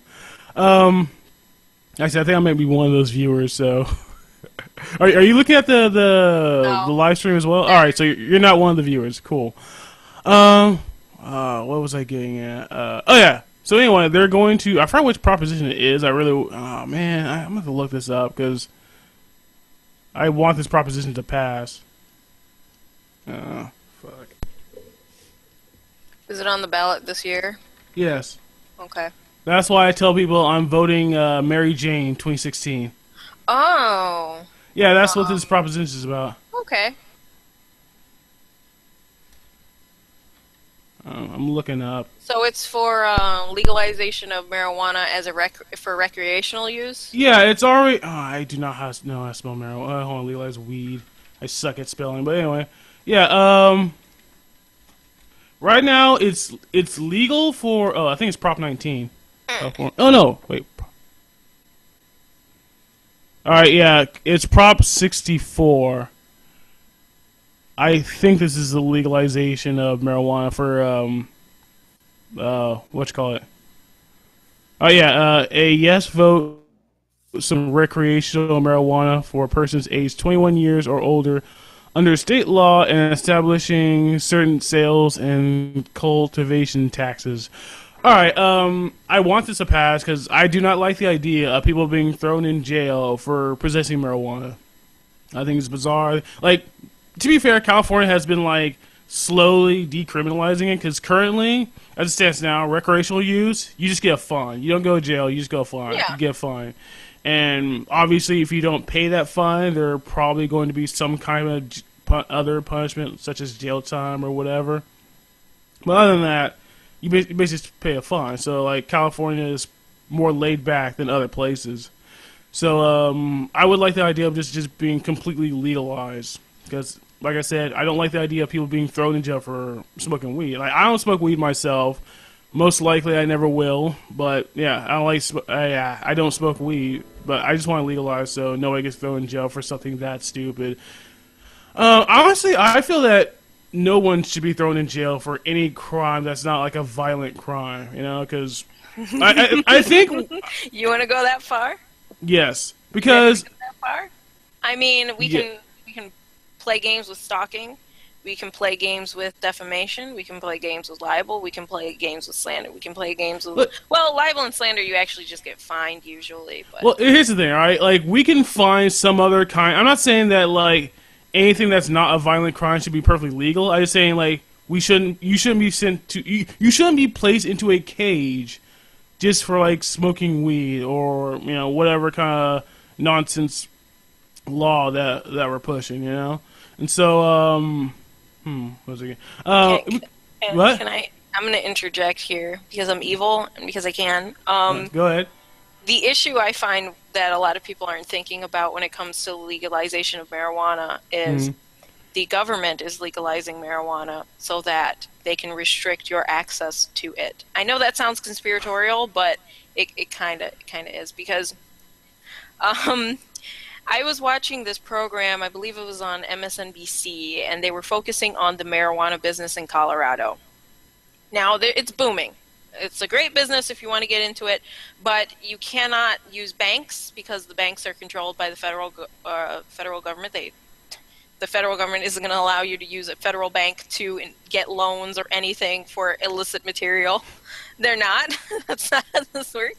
So they don't have banks. They just have money, which if it becomes legal, that's something that's great. However, if it becomes legal, they're going to have to go through certain standards and guidelines by the FDA. Uh-huh. And they don't want to go through that.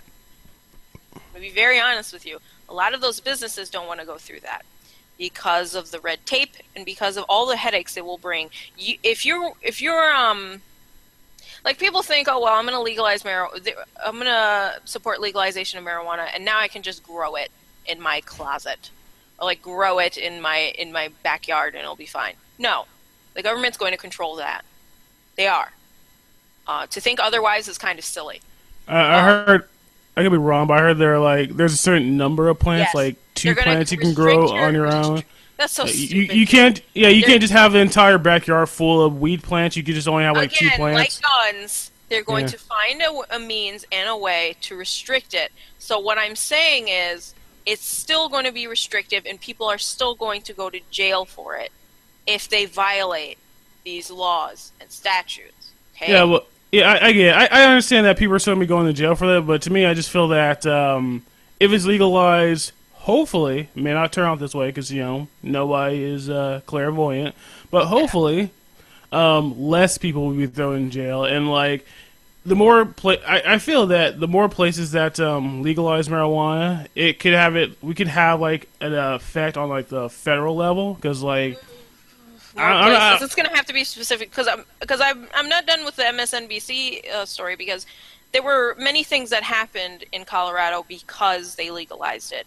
Certain areas where they have families, the property values did go down because the activities of certain people who were smoking marijuana were not conducive to a wholesome environment for children and families to be in. Let's be honest here. I've never met a person smoking marijuana who said something in any way that was meaningful and impactful to anyone's life. In fact, on the contrary, really. they jumped out of a freaking window. My cousin jumped out of a freaking window. I'm not saying it was because of weed. He was a dummy anyway, but I actually heard that sometimes people buy a weed and it's like laced with something else. yes, it's more powerful than it used to be. But property values went down. People were leaving. People were moving away. Some families like the atmosphere where they can just smoke in front of their children. So be it. But a lot of families don't, and they left.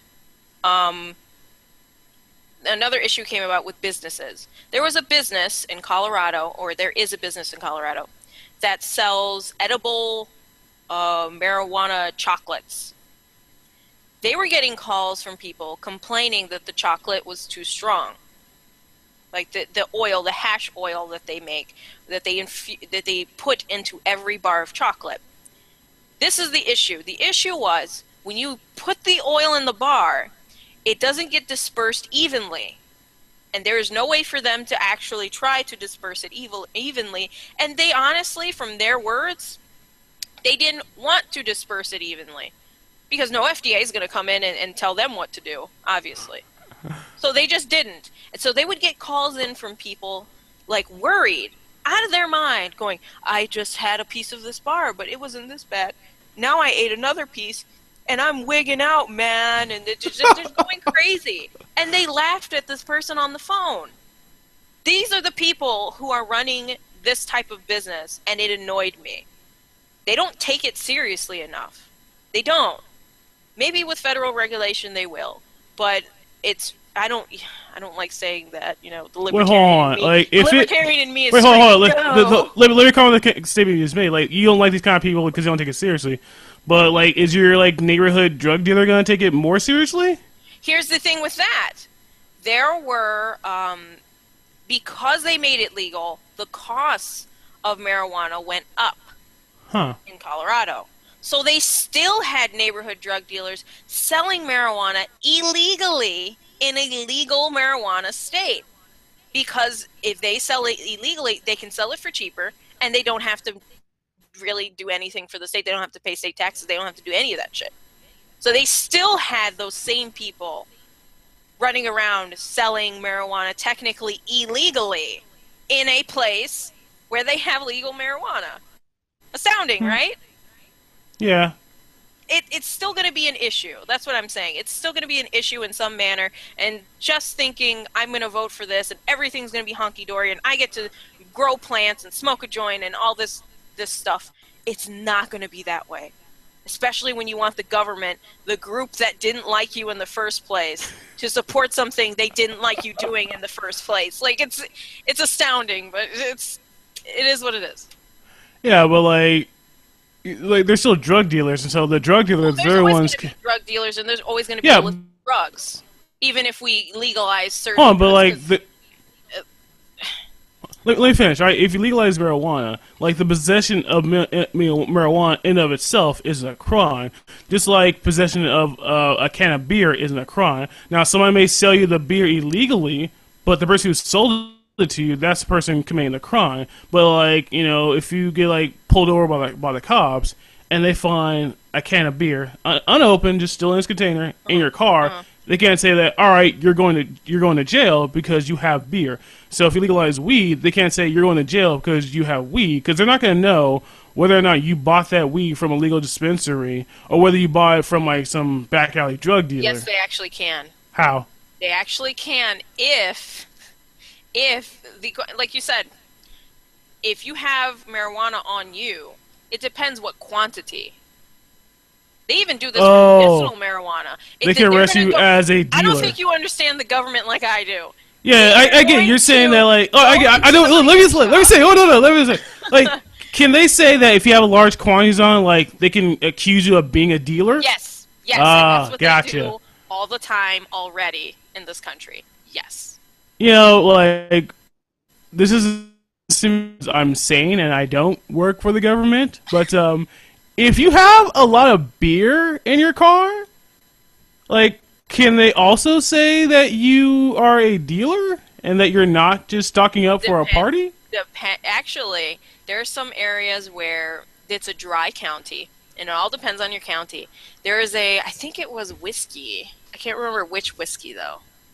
But that county is actually dry, and they make alcohol there, which is funny. Legally they can't drink it there. Huh. They can make it there, but they can't drink it there. Jack Daniels. I think it's Jack Daniels. It's very funny. It's in Tennessee, but it depends.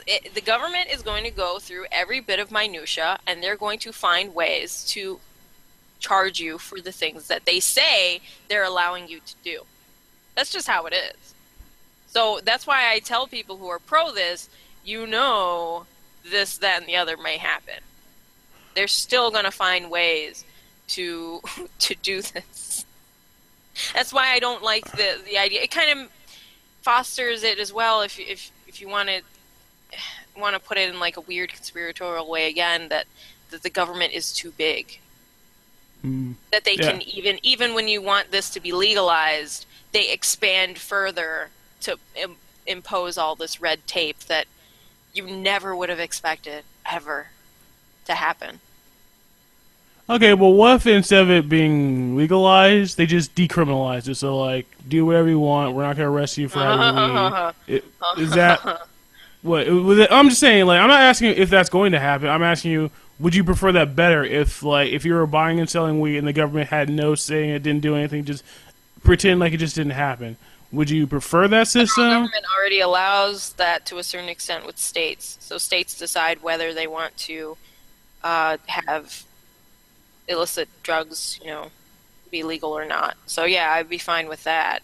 Oh, okay. But I just think it's kind of the whole situation is kind of funny at this point.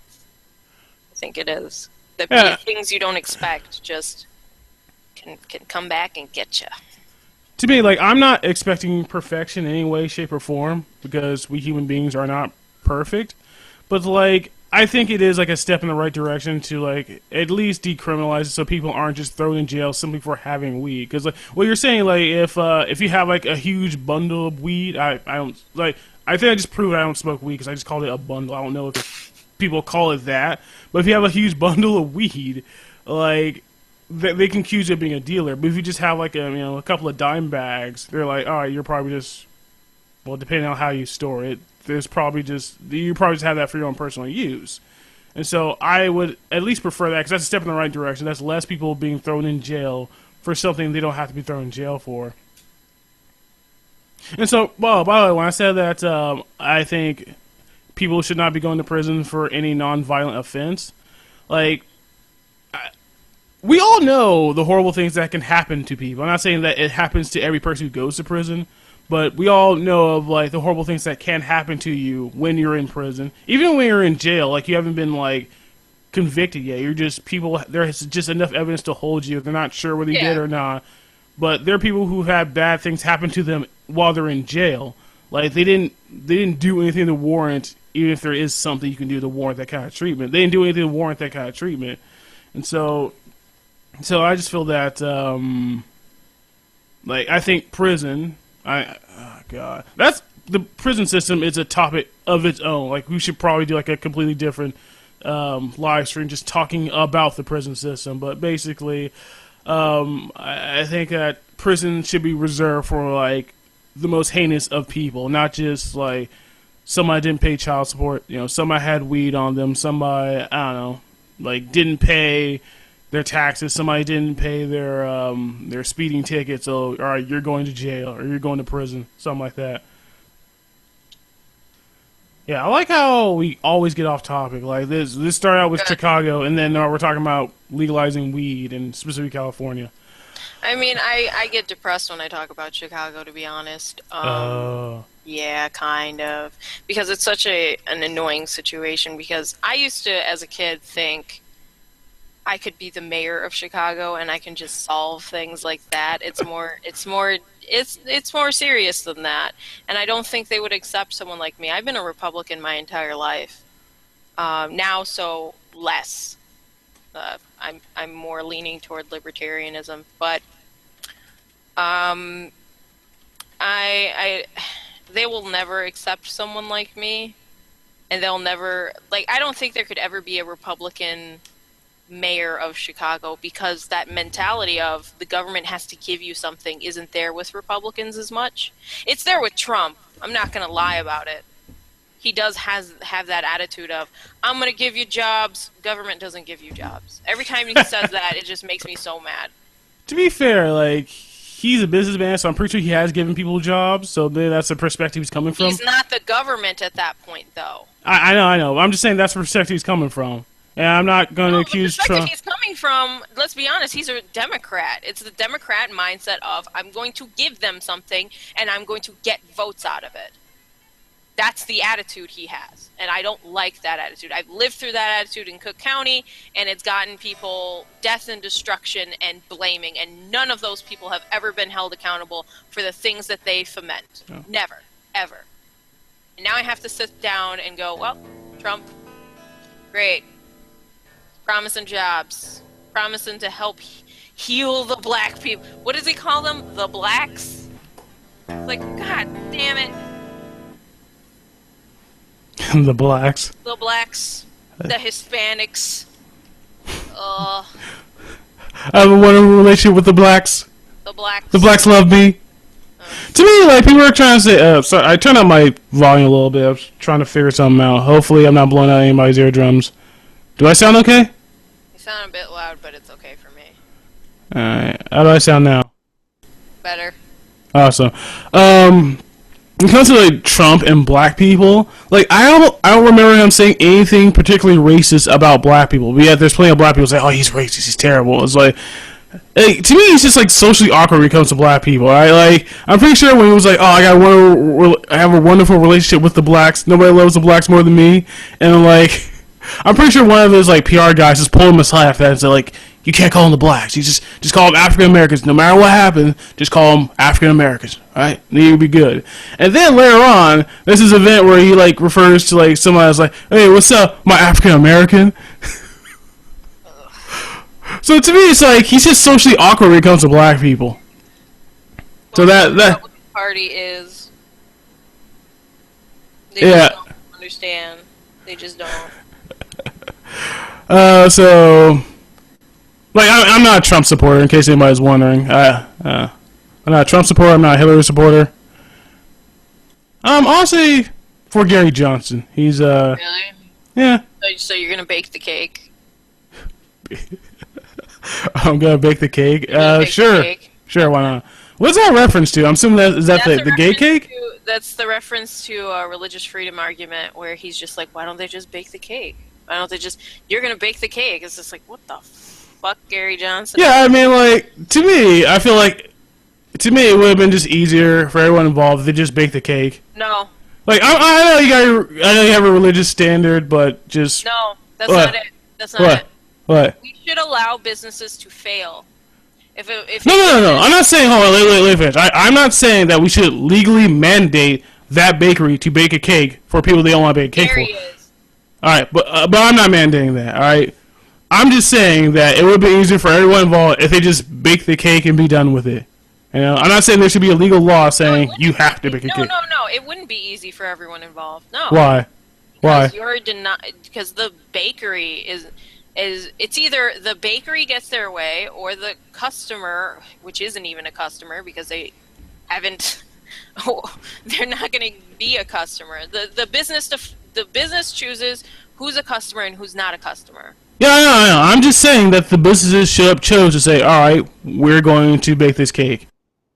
I'm not Right. saying that there should be legally, because it's not like they have to have like in-depth knowledge of a gay wedding. It's like, yeah, they disapprove of it, but like it's just baking a cake. It's not like if they don't have a cake, they're all of a sudden not going to be gay. Like they're still going to be gay whether or not they have that cake or not. It's not like they need a cake in order to have a wedding. Exactly. No, So but that's what I'm saying right now. Right now is think of it from the bakery's perspective. mm, That this couple doesn't necessarily need a cake to have a wedding. Why should the bakery have to forgo their I'm not saying they should. conscience? I'm not saying that they should. I understand, but I'm just saying as well that we have to think of it from both sides. They can't just make it if they don't want to. And I understand where you're coming from, where it's like it is on the face of it, from purely business standard, it's stupid. The best business people are people who do not care about any of that.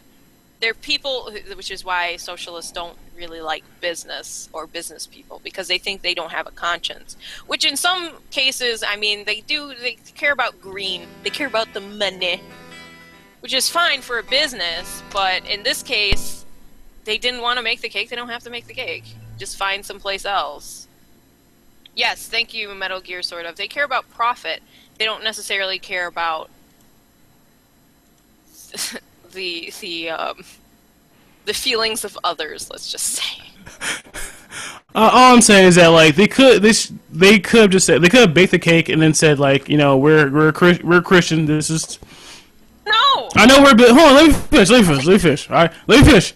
Could they have said that, you know, we disagree with your lifestyle, but we're gonna bake the cake anyway? Like, would No. no? Why not? No, because that's a contradiction. How's that a contradiction? You can't make, okay, let's put it in this perspective. Let's say you have a daughter, and your daughter engaged in a, let's see. This is probably gonna be a bad example because there's very few things. There are very few things that I'm going to be like, I cannot allow you to do this. Unless you're like just shooting yourself in the head. There are very few things I'm like, you cannot do this. But go on. Okay, let me see. So let me think of it this way. You own a bakery and you have a wife. This wife leaves you and decides to marry another man. Take your kids, obviously, and put them in that relationship with that other man. Are you going to? She comes to you at your bakery and says, "I need a wedding cake."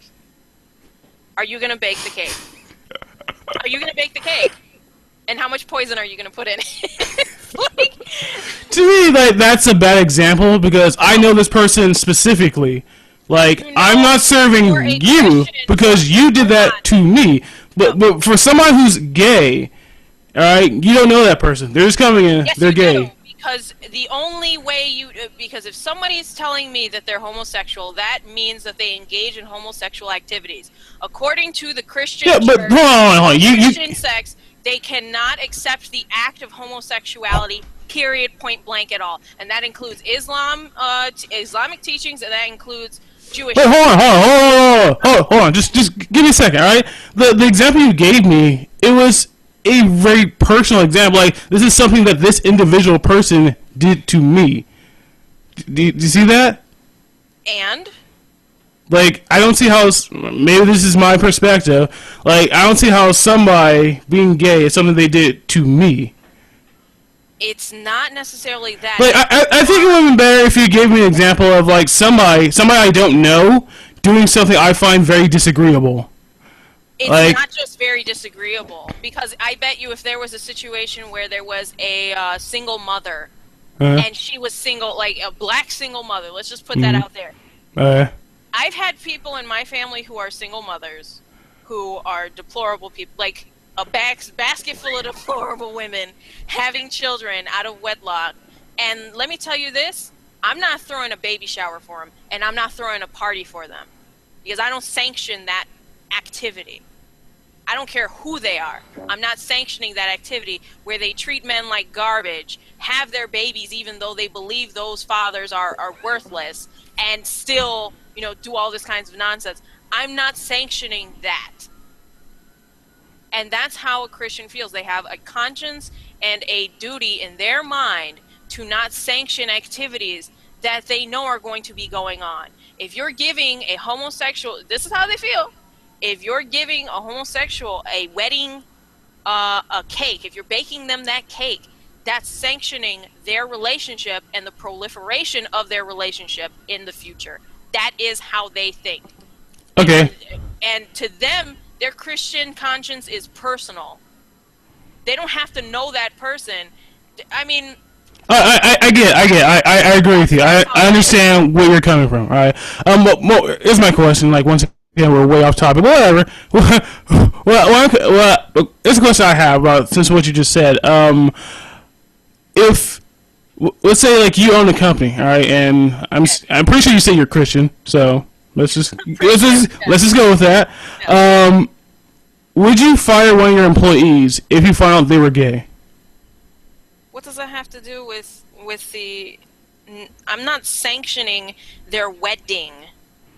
Yeah, but you're paying them. You're allowing them to exist while being gay. So if you can tell them, yeah, but if you tell that person like, all right, if you're gonna continue to have homosexual, you're gonna continue to commit homosexual acts, I cannot employ you.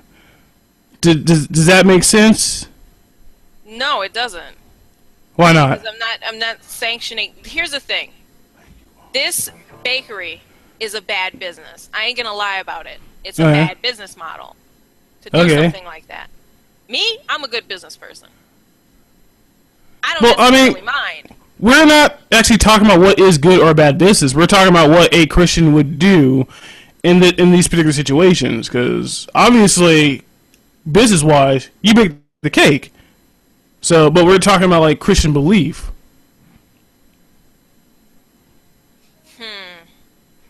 Am I sanctioning their behavior? Well, then I'd have to go through every single other person and say, if you engage in adultery, you cannot work here as well. If you engage in lying, if you kill, if you steal, if you do any of those things, you cannot work here as well. Yeah, like would yeah, I mean that's a good thing. Like that's what am I trying to say? Like, would you be sanctioning those things if you allowed those kinds of people to work for you? Not necessarily. Not necessarily. To me, that's kind of what I'm getting at with like the whole cake thing, because like regardless of whether or not you bake them a cake, they're still going to be gay, and so to me, it's just like you're just supporting your business by selling them a cake. No, it's a bit different because you're sanctioning an event, and they disagree with that event entirely.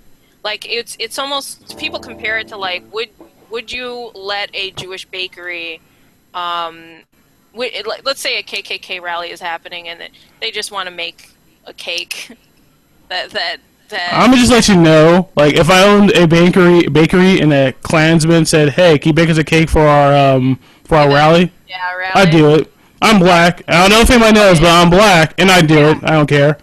You do it, but there are other people who just don't want to do it, and I think that businesses, if they want to do it, and people hate it, I think every business has almost the right to fail. It's not good business sense to deny a lot. Sometimes it is, because a lot of people, if you make the KKK cake, certain people aren't going to go to your business anymore. Yeah, and like my question is like, who else are you allowed to discriminate against? Because like everyone, because it's your business.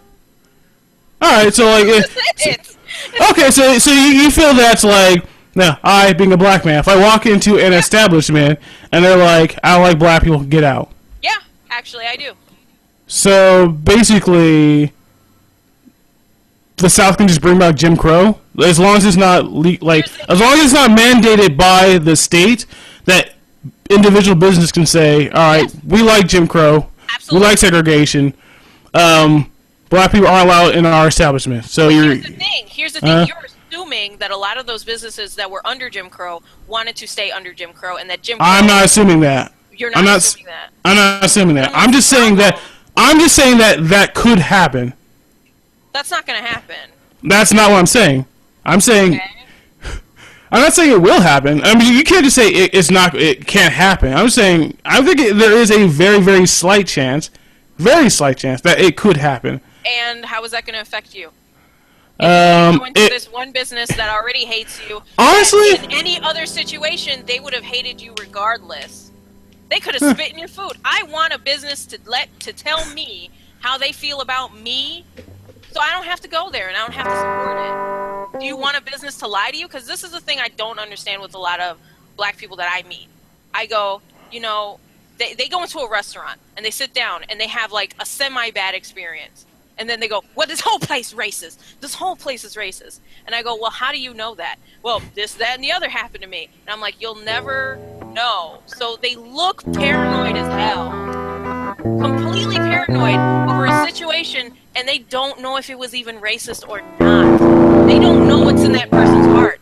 I would want to know what's in that person's heart when I go into their establishment than not. I don't want to be paranoid. I want them to discriminate against whoever they want to discriminate and then suffer whatever consequence happens. But be allowed to fail. Okay, hold on. Yeah. I actually had this argument with my younger brother and my older brother, and they were both arguing that companies should be allowed to discriminate. And I was arguing against that. And you brought up a fairly decent point. I think I'm going to have to agree with you that companies should be allowed to just discriminate. Because I was on a position that, like, you have a right to deny service to anyone, but it shouldn't be that you shouldn't be able to just say, all right, I don't like black people, so you need to get out. I was saying that if somebody was in your establishment and they did something you don't like they were just like talking very loudly, disturbing other customers, or like, they got violent, something like that, you can kick them out. And I was saying it shouldn't be legal, just kick them out because they walk in like, oh, you're black, you're gay, you're a woman, you're short, you're tall, you're wearing a heavy metal t-shirt, you're not wearing a heavy metal t-shirt, so you need to leave. Hat. Yeah, you're wearing a Trump hat, you're wearing a Hillary hat, or Hillary shirt, and it's not throw Hillary in prison shirt. So like, I was saying like, for something like, they shouldn't be allowed to do that. But since you brought up this point, it's like, if somebody has a problem with you, you don't want them to be unable to tell you they have a problem with you. Exactly. So when you walk into their establishment and they're like, I don't like you, you can just turn like, all right, piss off. You give them the flipping the bird and walk away. Because like, if it's like a restaurant, they can do something insidious to your food. So, and also there's whatever establishment you're going to, there's also some things they can do about it as well. And so it's like, you bring a really good point. I think I'm going to have to agree with you that if, the chat is saying that you're a bit too loud on your mic. Oh, man. But yeah. How does it sound now? A little lower, because they're like, okay, good. But this is the point I want black people to understand. You need evidence. We all know you need evidence of racism, and that's a very hard thing. Like racist intent. No, I'm serious. You need a racist. No, I wasn't laughing at you. I was laughing at something in the chat. Like Nog said, "Louder does not make you more right." And I wasn't telling myself louder just so I can prove my point. It's just I'm multitasking here. I'm like trying to do like some music stuff. So I'm trying to like make sure the audio is right at because I was having a problem with like the guitar being heard and my mic being heard, because I might start like singing and playing guitar in a little bit.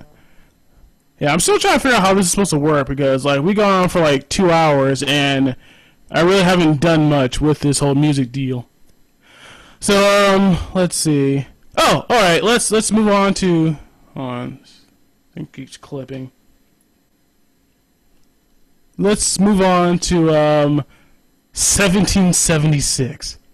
Since we talked about, since we've already talked about the Constitution and Chicago, the main event is up. So a lot of people, when they talk about like overthrowing the government, and by when I say obviously, I think that's Ah, God, I just fucked it up. Anyway, when people talk about overthrowing the government, a lot of people who are like pro gun control is like, oh, you're never gonna be able to overthrow the government.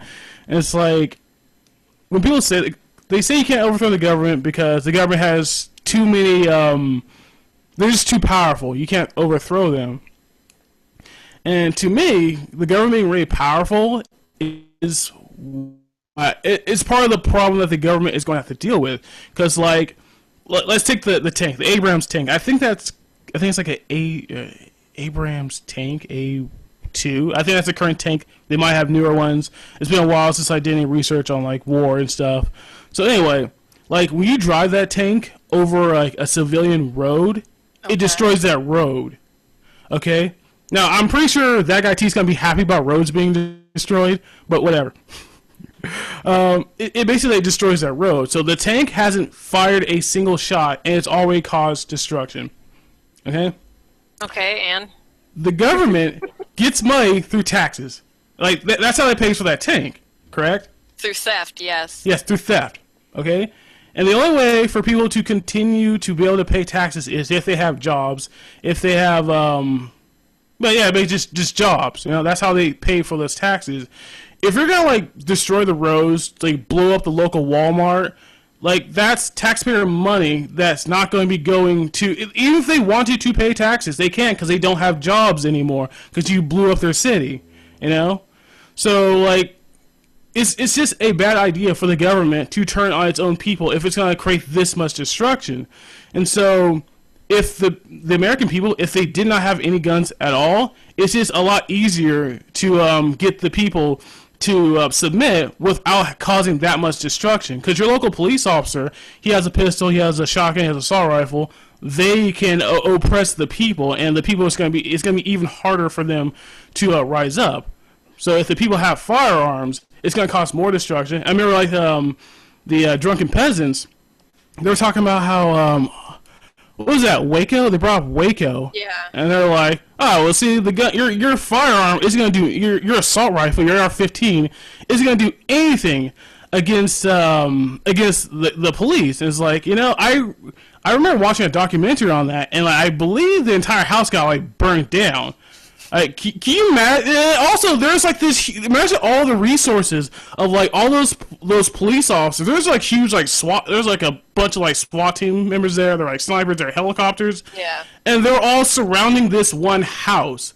I mean, can you imagine all the resources necessary to surround the entire city, and then it resulting in that entire city just being burned to the ground? Do you think like the rest of the United States are just going to be okay with that? This massive use of resources to attack the people. Like I think this is just an aspect that people don't take into account when they talk about like rebelling against the government. So how do you feel about that before I go on? Well, here's the thing about that as well. That's a good point. But another point is you have to assume that the police and the army and all these people actually want to do that. Like That's another thing we're gonna move on to later. yeah, they don't. I think the hardest thing politics is hard, not because like political science in general is kind of is hard, because we're dealing with people and we're dealing with emotions and we're dealing with interests of people, and that can be something really difficult to understand. Why do people do what they do, and why out of all the apes we have this politics that ends up in this way? It's I think that's a good point. I don't think that police and the army and any kinds of officials would actually want to engage against the United States citizens, the rest of the United States citizens in that manner. So I don't even consider that an option. What I do consider an option that the government can do without as much violence is put people, Clinton, in positions where it almost makes, and I feel like I'm turning into Alex Jones as I'm talking to you right now, but it almost makes the populace kind of docile. So when things happen, they're not as astounded by that happening. When it comes to taking your information, when it comes to selling your information, when it comes to basic weird stuff like that. when it comes to the government hacking into your cameras, when it comes to them just disregarding the Fourth Amendment, being secure in your papers because of terrorism, that to me is more dangerous than them saying, "Oh, well, we're going to take your guns away." I don't believe they're going to take it away. That's the thing. I don't believe they can just take it away like that. I don't. It's They're about gonna like fight, and they don't want to engage in that fight. yeah, it's about like I think everybody knows the shit show's gonna come around. If like, hold on, like I remember a long time ago, I used to go to escapistmagazine.com. I used to go on their forums, Yeah. and like there's always like mass shootings going on, and so the current mass shooting at that time, I forgot what it was, but people were talking about how to like deal with firearms, and some dude, I think he was European, I could be wrong, but some dude was like, oh well, we should send in the army to go door to door, taking people's guns. And it's like you live in Europe, how do you think that's okay? Like what makes you think? Europe. That's why he thinks it's okay. I'm being very serious. Okay. Like they just clearly have a fundamental misunderstanding of the United States history, why Americans even own guns. I mean, it's not the only reason, obviously, but one of the reasons why they own guns is specifically in case of tyranny. And somebody just, and the government is showing up and taking your guns. It's a sure sign of tyranny. And let's see. Where was I going with it? Oh yeah, take away people's guns away. All right, so everybody knows the shit show is gonna come out because obviously 1776 is gonna commence again if that happens. And so, like, there are lots of people when they want to talk about gun control, they're like, what do they say? What do they say? Oh, it's like, oh, we're not trying to take your guns away. And it's like, no, but you're trying to make it really, really hard. You're gonna make it harder and harder and harder to purchase guns and maintain your guns because like. There are people talking about an assault weapons ban, and like somebody was like, "Oh, we're not trying to take your guns away." It's like, dude, can you imagine? An assault weapon. Like, what do they consider an assault weapon? You know what? Like, whenever I did studies on like military and war and firearms, they have their own specific definition of an assault rifle. But when it comes to laws. Like the politicians, they have their own goofy. Like they don't use the word assault rifle. It's assault weapon. What the hell is an assault weapon? No, it's not that the gun enthusiasts, the military people, that's not a definition that they use. It's that they made up their own definition. I would just want to know what that definition is. Okay, that's my issue with it. And so yeah, assault weapon. So yeah, back to the assault weapons ban. Like, can you imagine not being able to buy a car for a 10-year span?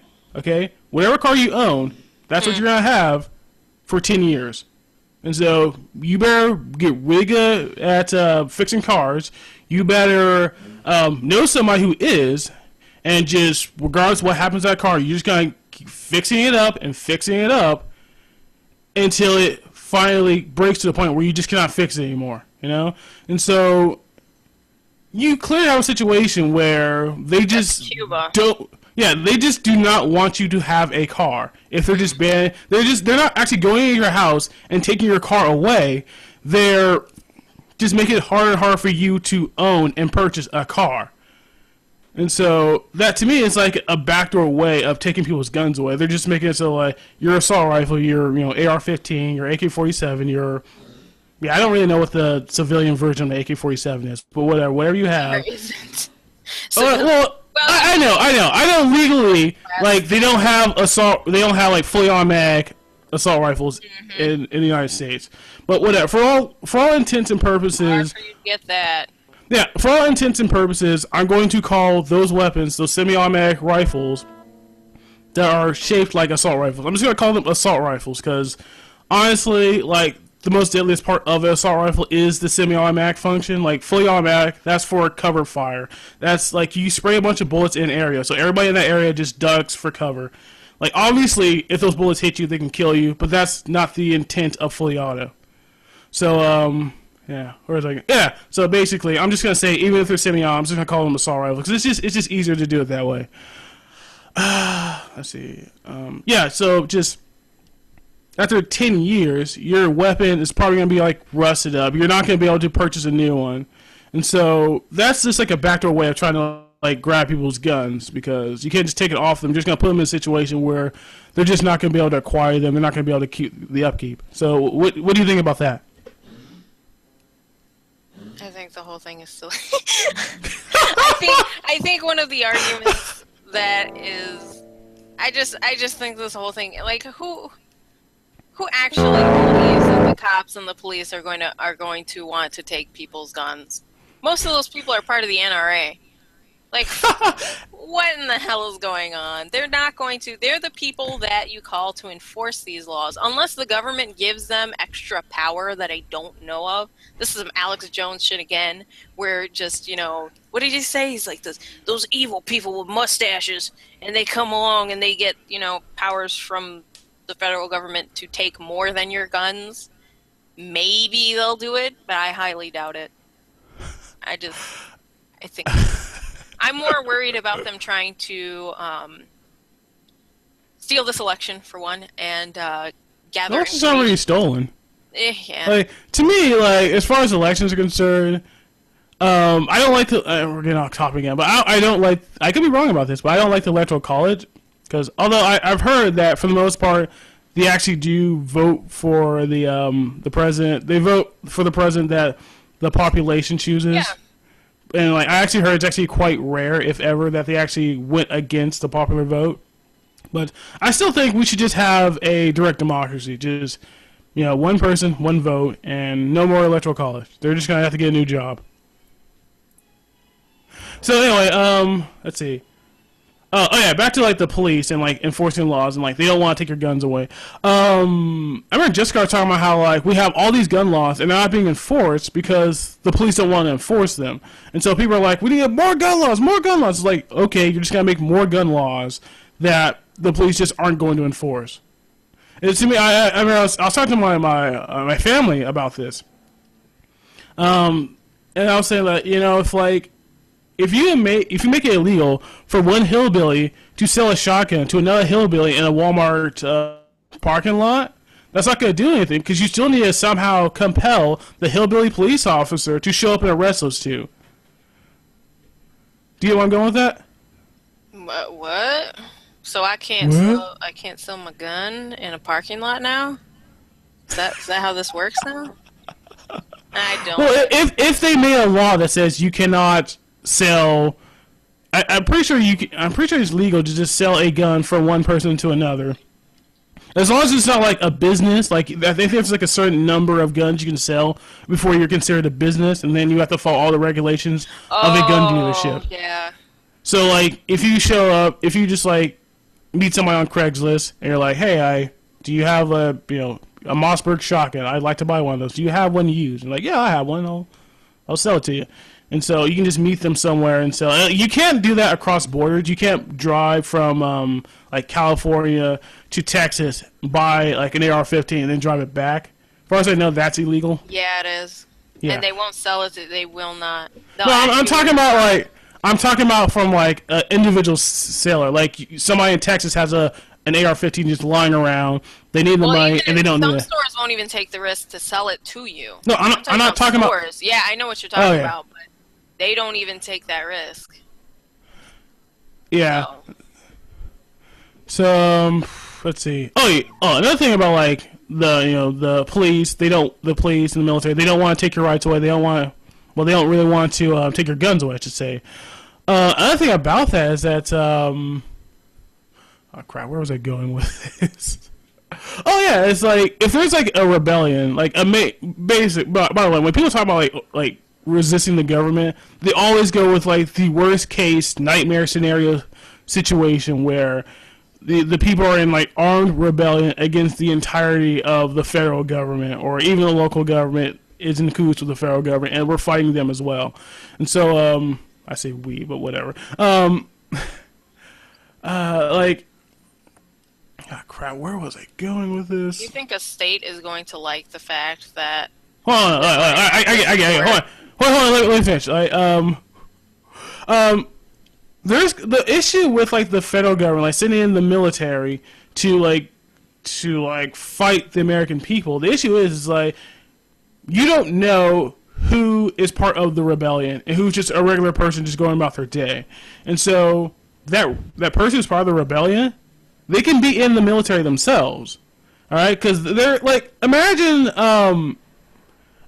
like you're in the Marine Corps, you're in a platoon, and you're fighting in like downtown San Francisco.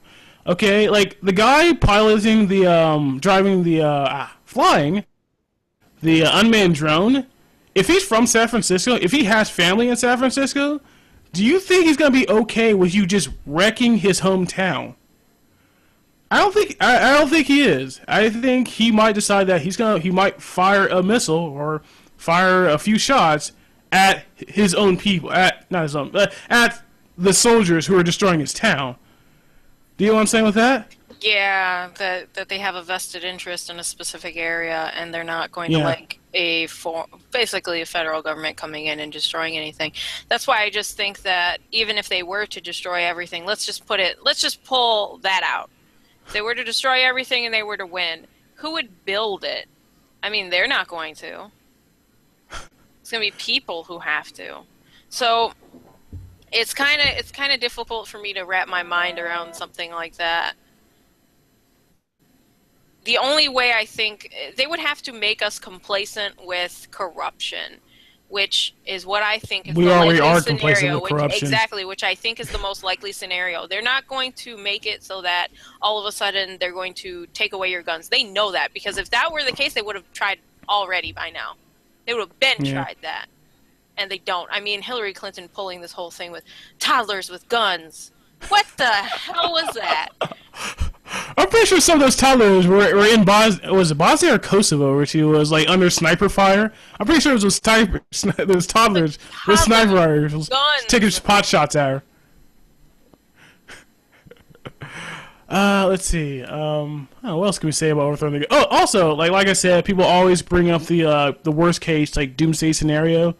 Like there are also like cases where people fought the government and they won, but it wasn't like the federal government. It was just like a local government, you know.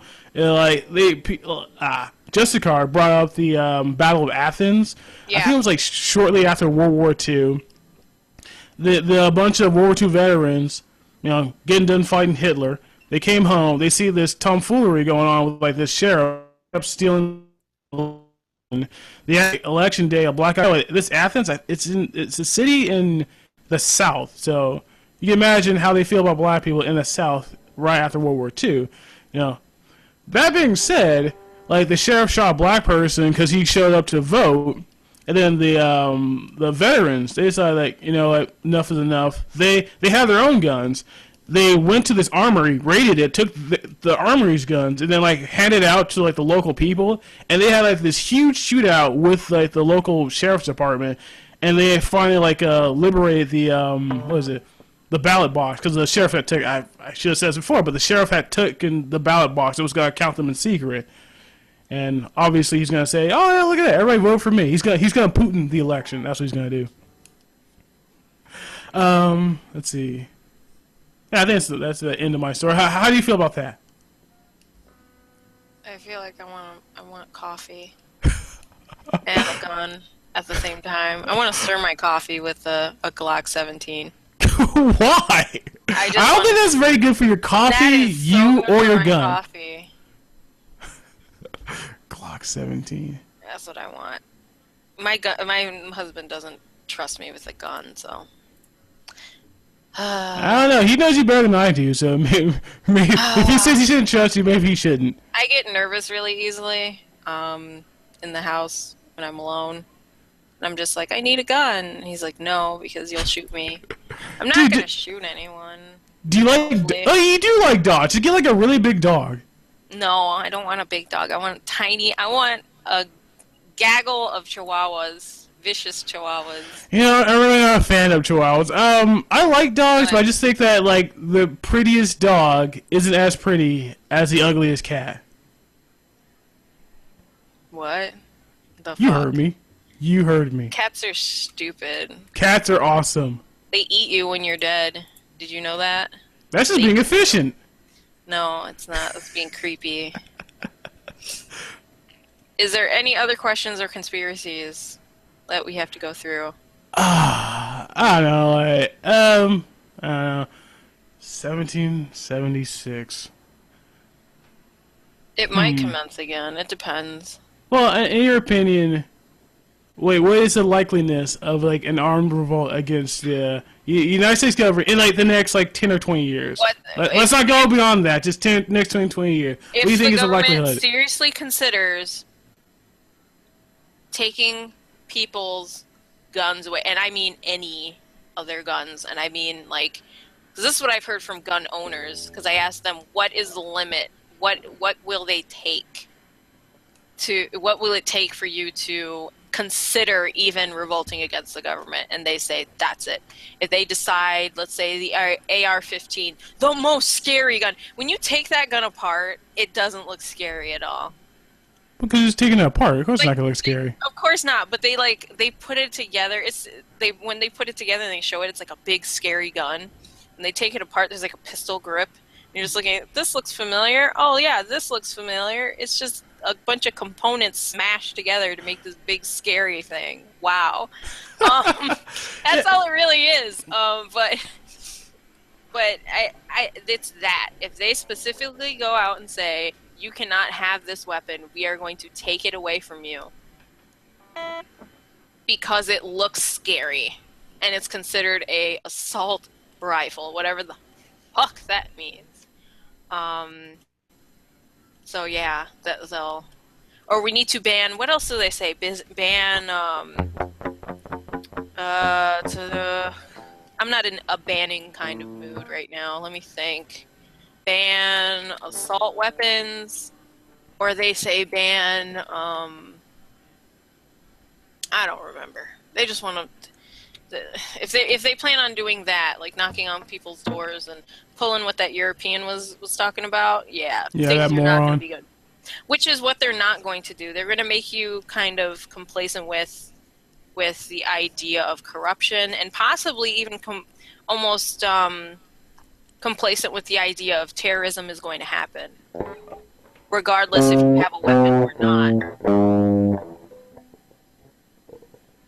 I mean, when I heard President Obama talk about an attack, it's going to happen. It's most likely going to. And when he talked about that, I would have never thought a president would just say that, where it's like, oh, the terrorist attack is likely going to happen, but we're going to be together, and it's just like, what the fuck? They can weather. That's what he said. We can weather an attack. Let me see if I can find the direct quote. It's so weird. U.S. can weather an attack. Let's see. Weather any attack, we can survive it. Because of what?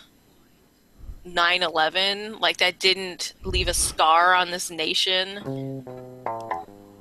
So silly. But jet fuel can't melt steel beams. Oh god. Okay, let's see. Anything else before I pass out? This coffee is not helping. It really isn't. I don't know. I think I'm out of questions. So if you want to knock off right now, you're clearly not in the mood to continue. Yay! Well, thanks for having me on. I'm gonna make a video today. Woo! Yeah, Marigo. So I know you can hear me. My guitar. That's on purpose. I was gonna play, but I never got around. I need to figure out how to better mesh talking to people and making music, because this is not gonna work the way this happened. Why, you didn't want to make music? No, I wanted to make music. I wanted to be able to mesh, talking to you, having a conversation. Like at the end of at the end of this conversation, at the end of this 3 hours that we're almost going on to, I wanted to just have like a full song done, but that didn't happen because I'm not very good at multitasking. You better bake that cake. You better make that song. You better Yeah, make it. so somebody comes up to me and says, "I need you to make a song for my clan rally." I'm just gonna do it. I have no choice. Yeah, you're gonna do it because Gary Johnson said you better do it. You're gonna do it. You gotta make a song about how you love Chihuahuas. This is what you gotta do. Yeah, my grandma used to own 2 Chihuahuas, and they were kind of annoying. That's their job.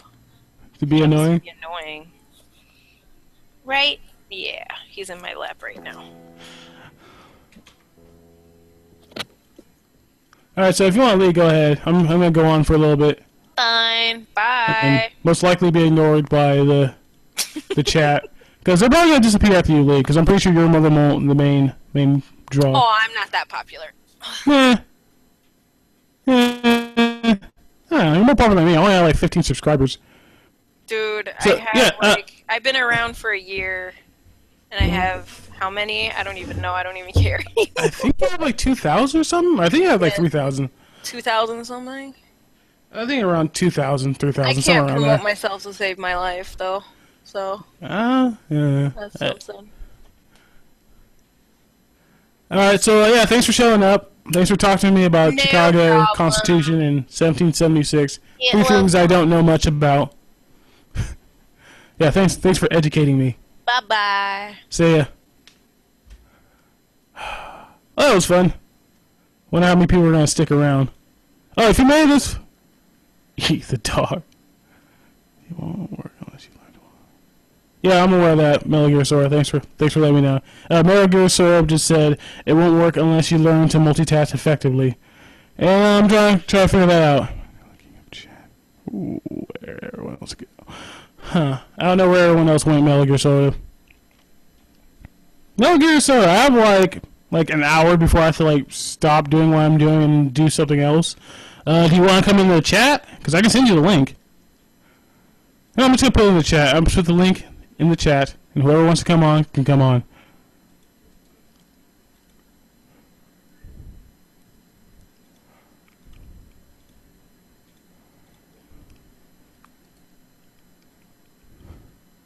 Oh, by the way, make sure if you like what you heard today, make sure you like and subscribe. Yeah, send it to. Yeah, sure.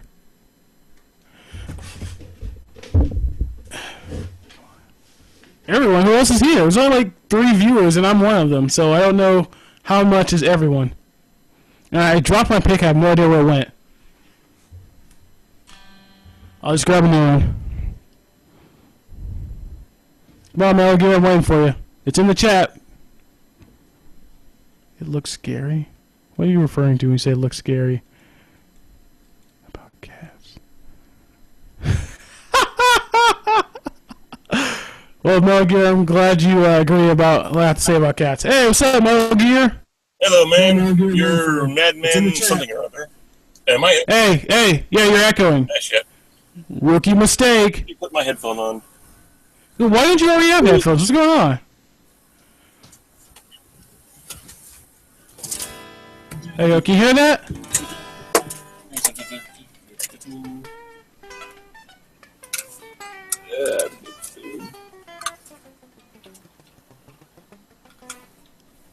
Now I can turn my volume back up. Ah, damn. That volume is still loud. Can you hear my guitar? Yeah, I can hear your guitar. Your voice is like peaking a lot, though. Really? Yeah. Alright, I'll figure it out. Usually people have like a pre-game or the back room where people are trying to figure out the volumes, but I didn't do that because I woke up late. Oh, wow, I hear myself. Holy shit. Cool. I just heard myself echo, like, with a delay or something.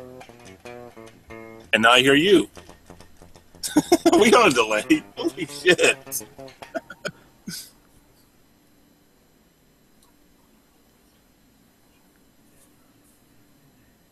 That's an amazing...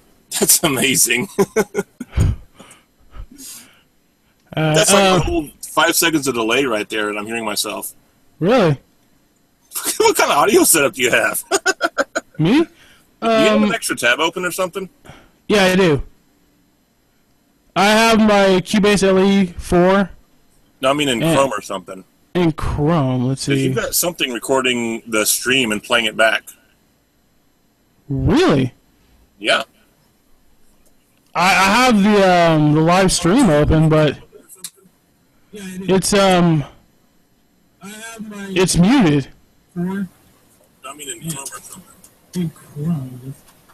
Okay, yeah, now I'm hearing me. Now I'm hearing me through you. Yep. Are you sure it's me? Are you sure it's not you? Because this wasn't happening when NC Clark was on. You know, I've got like one mic, and I've got my speakers plugged into my headphones, and they're just basic headphones.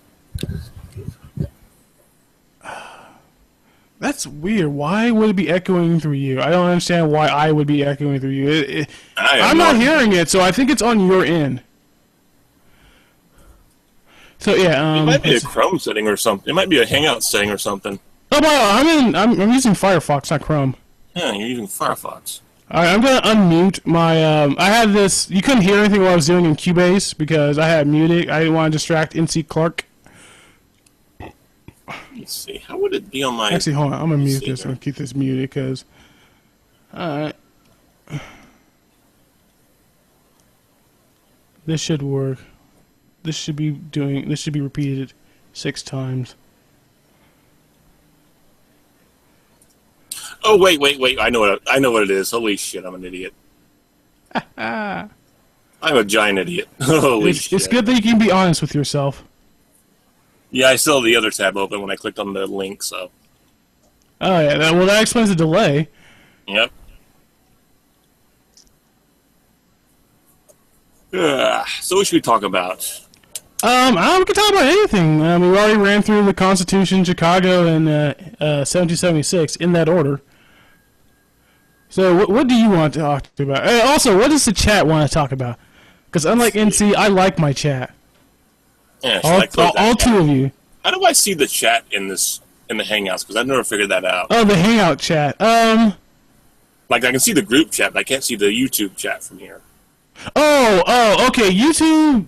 For some reason, they haven't fixed this yet, but it's not connected to the Hangout itself. What you're gonna have to do is open up the. Yeah, I've got to reopen the thing and bring the thing. Make it. Yeah, you have to do that. I don't know why they don't have the YouTube chat or the public chat to say into the Google Hangout. Yeah, that's completely retarded. Yeah, I don't know. What kind of music do you like? I hate that question because the answer is basically whatever I like. You like what you like. Yep, whatever sounds good, I like. What you don't like. Whatever sounds good, basically. Okay, hopefully this sounds good. This is the rock piano. That sounds interesting. Yeah. Oh, this is Halion 1. This is what comes with Cubase LE4. So it's basically like a MIDI sequencer. No, it's what is it? It's a virtual instrument. That's what it's called. And so if I click on here, I get to pick different instruments. So let's say like I'm trying to make like a piano, so I can click on this and the acoustic piano. That's what A piano stands for, acoustic piano, and the rock piano will show up. Also, I would click on not choir, digital. That's what I'm looking for. I can click on the electric grand piano and electric piano, and so I have like electric piano right here, the jazz piano that pops up. All 3 of these have like a different sound to them. I think they have synth.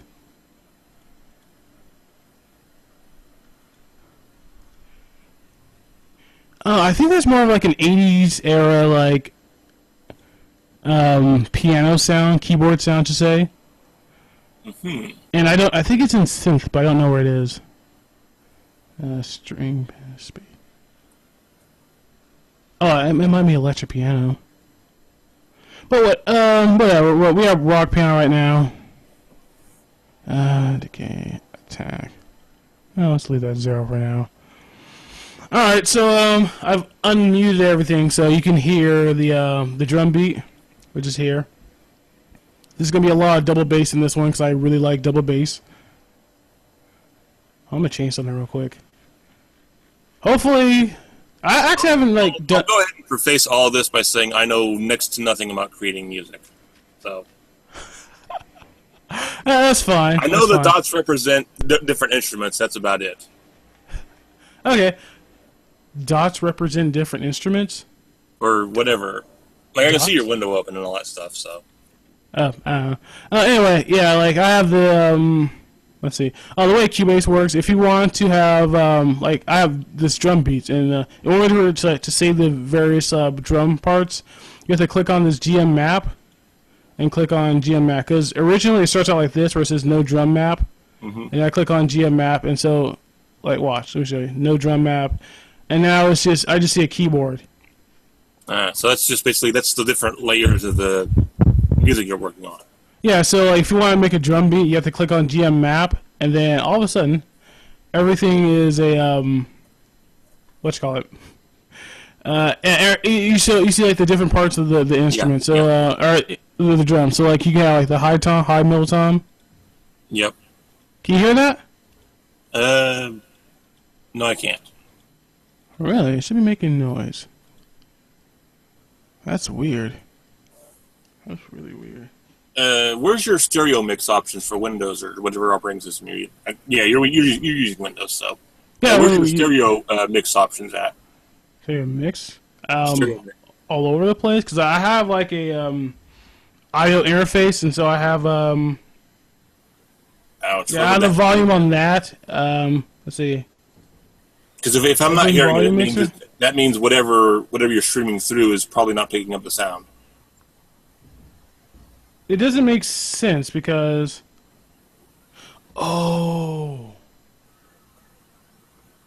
that's why. Huh. Oh, did you figure something out? Maybe. That's weird. I don't know why Cubase.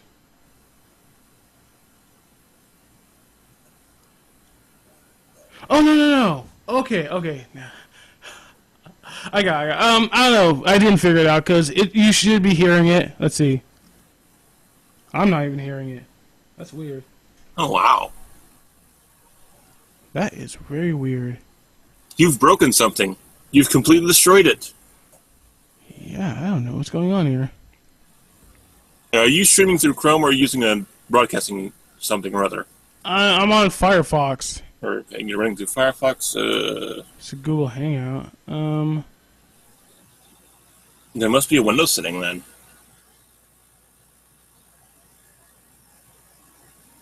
Unless it's a Firefox setting somewhere that's messing it up. Let me think. Settings. Communications, voice. Alright, you guys. The thing is, like, I'm speaking through my Yeah, it's picking up your mic just fine. yeah, it's picking up my mic, and so like I have my my program. It should be sending it should be sending. Yeah, it should be sending the sounds from your desktop as well.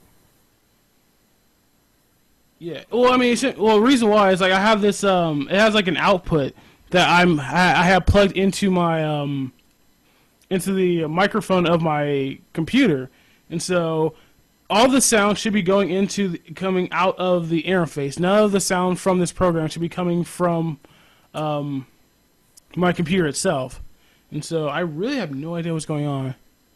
Like I said, all I can think of off the top of my head is a stereo mix setting. But it should automatically be sharing that. Though. I'm an idiot. I know what happened. I was worried about this being. I was worried about the. I was worried about the sound of it going off when I was talking to NC Clark, so I turned it all the way down. So it's the program itself that got turned all the way down. So I don't know. Just. All right, hold on. I'll open up the chat, and people should just tell me. Hold on. People should just tell me. Hold on. Give me a second. 19. All right. People should just tell me when the volume is correct.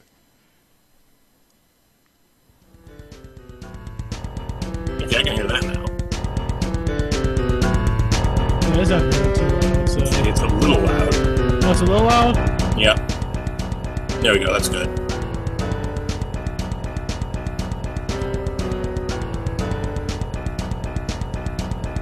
Okay, well, Nogs is... Oh. Yeah, he's playing Skyrim. Yes, after the show is over, we tested to make sure everything's working. Always That's dedication. Yes. In no way does it indicate how sorry our social lives are.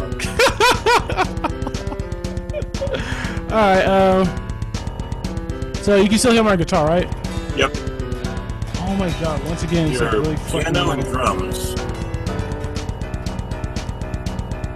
I don't think I can hear your guitar, actually. Because all I hear is a piano and some drums.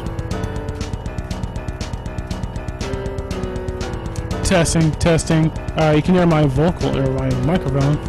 Yep. I don't know why.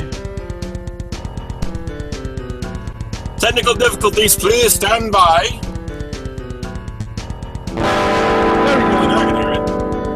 I heard that.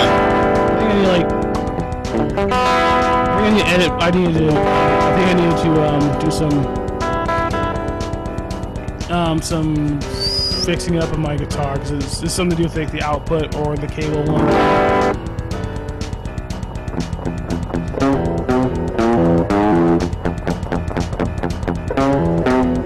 Yeah, I really don't know what I'm doing because like I've been trying to get away from like talking about like politics. Like the first two guests I had on were Hannah Wallen and Mad Cat, and they're both MRH, which is fine. But like, since this is a music channel, I've been trying to get away from like politics and stuff. You'll never escape. Yeah, I know. And so, And you're trying to mix the two? yeah, well, I'm not really necessarily trying to mix politics and music. It's just that I just feel that when I have like a live stream, you can just talk about anything. And so, Yeah, and I've been trying to. Don't do the anything thing because you'll have all kinds of problems if you do it that way. It's better to have a topic to start with at least. Yeah, I mean, like we can have like a topic, but it's not like we have a topic and we're only talking about that topic. That's what I'm getting at. Like I said, like today we had Chicago Constitution 1776, but we can talk about other stuff. Like we talked about like weed. We talked about the black community and how we're horrible racists. Of course. And so, so we had a topic, but we can just talk. We can go off topic and talk about whatever we want. Yeah, and so that's really the best way to do it. What I'm saying is, I want a mixture. I didn't want to just be like politics or specifically like men's rights stuff. Not that there's anything wrong with men's rights or politics. Just I want to have more of a mix. And so I'm going to try to get guests on who have like other things to say, other things to talk about, like specifically like musicians. So, yeah. I mean, lately I started a show, or a series, a YouTube series called Metalsmith. Mm-hmm. I should have put... Oh, I closed it. But whatever. I know when you were playing your guitar earlier while NC was talking, the guitar was way louder than NC was. Really? That's one problem. Wow. Yeah. You got to figure out some way of changing the volume there on that. Crap. All right. It'd be fine if we could hear it, but not hear it so loudly that it drowns out of your guests. I wanted it to be... It should have been a lot lower than it was. I have to figure out how to do this. Because, like, I still needed to... the guitar still needs to be loud enough for the program to pick up decently. And also, I think it's been, like, clipping lately in the program itself. Yeah, see, it's clipping now.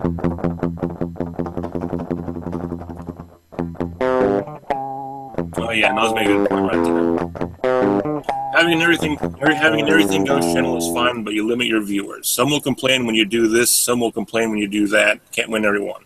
Yeah, I know. Like, oh, there's something weird. Like when I'm looking at the screen, the program is backwards. Like all this stuff, like where you see the there's an option. There's an option, I think, to mirror that. Which you might have on. Yeah, because like I'm seeing it right side the way it should be, basically. Oh, really? So, like, everything is on the left? Yeah, everything's fine. Oh, okay. Because when I'm looking at everything's on the right. And the words are backwards. You're from the negative dimension, that's why. You're from the mirror universe, dude. Okay. Probably secretly evil as well. What? No. Yeah, you're from the mirror universe, aren't you? Don't believe the lies that Well, the it mirror wouldn't be evil universe is from evil. your point of view. Hey, maybe your universe is evil. Maybe your universe is the mirror universe. And my universe is the goody two-shoes universe, huh? Huh? You can't prove anything.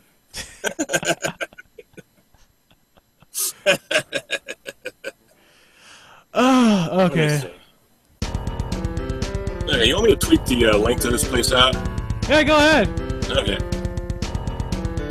I mean, it's gonna be over in a little bit because like I have to go work at some point. I put the main video link into his Discord there, so we'll see it there. I think I tweeted it out earlier when it's Yeah, I mean, there. I put in the main thing as well. I think I put in like where did I put it? Did I put in videos or general pleasantries? I didn't know where to put it. I put it in general. I put it in videos, I think. Yeah, I put it in general pleasantries. So it's a video. Let's cover it then. Alright, I put in general pleasantries because I didn't know. Like, we're gonna talk about politics, so should I put in politics? It's a video, so should I put in video? The Eternal Conundrum. What'd you say? The Eternal Conundrum. Yeah. Where does this go? I saw my Twitter feed earlier when I was scrolling through, and I was like, okay, retweet. Let's see, I was listening to this one, I was listening to Red Robot's stream, which is pretty good. They were talking about clowns and shit. Alright, let's see. Alright, this is the next part of this song. Let's see how it goes. This is like, the reason why I chose to do this song is because like it's a really old song that I wrote like a really long time ago. I recorded it back when I was in like junior college, and I was taking a recording arts class, and so I actually recorded it in their studio. So let's see, I recorded the guitar and vocals in their studio, and I used like it was like a NAIMMMLS microphone that was I think it was like $4,000 or $5,000. So Wow. yeah, that microphone was like really top of the line. It's definitely not something you want to break. It probably cost money to look at it. Well, technically, yeah, because I have to pay for that class. Alright,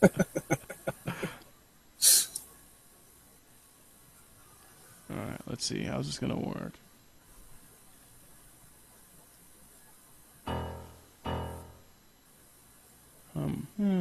Whatever. I'm just gonna. You're just gonna. I was planning on muting it, but I'm just figuring out that you guys. I just figured that you guys are gonna just listen to me dick around on this Yep. MIDI keyboard. Let's see here. So it's. Who else do we have in chat? I saw it said 4 people. It was me, Noggs, Graham, and someone else.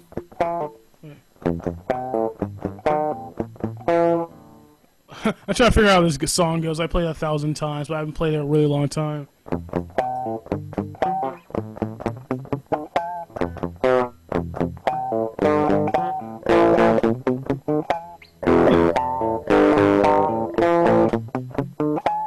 Alright.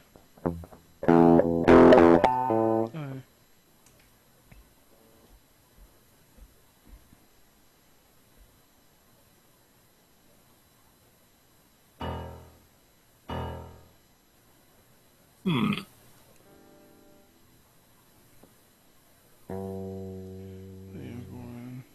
Go ahead and talk if you want to. I'm just trying to figure out how this song goes. I was gonna say I recognize the interface a little bit because I have the fucking Vocaloid thing. I played with that for a little while before I gave up on it.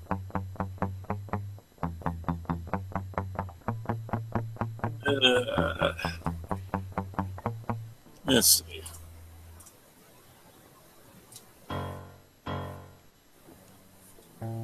G. Alright.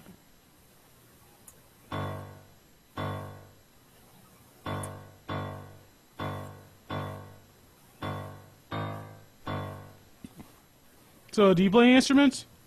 Oh, you don't know anything about music. All right, never No, mind. I don't know anything guess about music except what I like and what I don't like. And even that's very subjective. Oh, that wouldn't be G. That'd be A. Oh, yeah, and also, I think his name is Noggs. What he was Yep. saying in the chat. Yep. Yeah, there he is. He's still there. Yeah. Digi games y'all liked or might like? I recently purchased I think it's pronounced Heidi or Heidi or whatever it's pronounced. Heidi, yeah. I recently bought that, and God, the booty the booty simulator. The booty. Honestly, I think her front side looks better than her back side. I don't know. I can handle a big booty, but not like huge breasts. Well, there is like her booty really isn't that big. Like it doesn't jiggle. I should say there's not enough to jiggle, but her breasts are just Her bouncing breasts everywhere. look like giant tumors, basically. Like, I don't know how it is with you, but for me, whenever any kind of body part gets to beyond a certain size, it just becomes funny.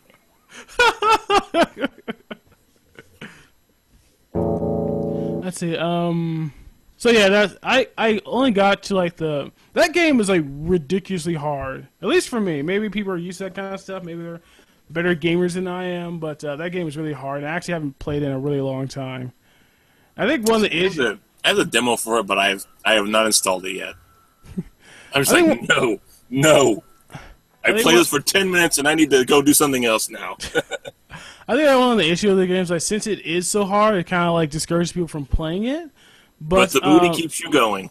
Well, that's the thing though. Like if you just want to see a sexy character run on screen for a while, you can just watch a Let's Play. So I think it's kind of a game that it encourages people to purchase a game, but for the mass majority of people, it's better for them just to watch because that's a game that you're probably not going to beat. You're probably not going to get that far in it. Exactly. Eventually I'll pick up that game and play again because I do want to justify my purchase.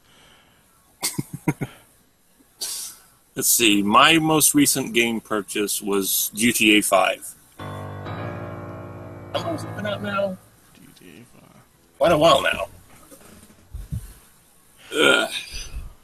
Let's see.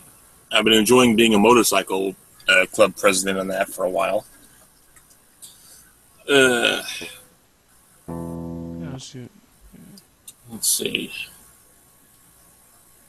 I wish I knew now what I knew then. Wish I knew then what I know now about buying businesses in GTA Online. Because the fucking motorcycle club, the clubhouse itself was like fucking, what was it? $600,000 or something? $700, I think. I bought the cheapest one I could get. And then the businesses are the cheapest business you can buy is like the document forgery shit. And that was like another $400,000, I think. I don't know. Cost a fucking lot. So, how'd you enjoy the show? Well, it was pretty good. Let's see. Lots of good discussion. Like I said, the only really bad thing was your voice peaking at times and the guitar thing. That was about it. All right. I'll keep that in mind. Yeah, get that under control and you'll be great. Cool.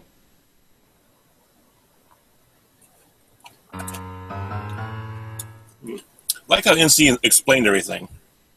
Yeah. She's really good at doing that. She and Justicar and a couple others are really good at explaining, whatever the positions are.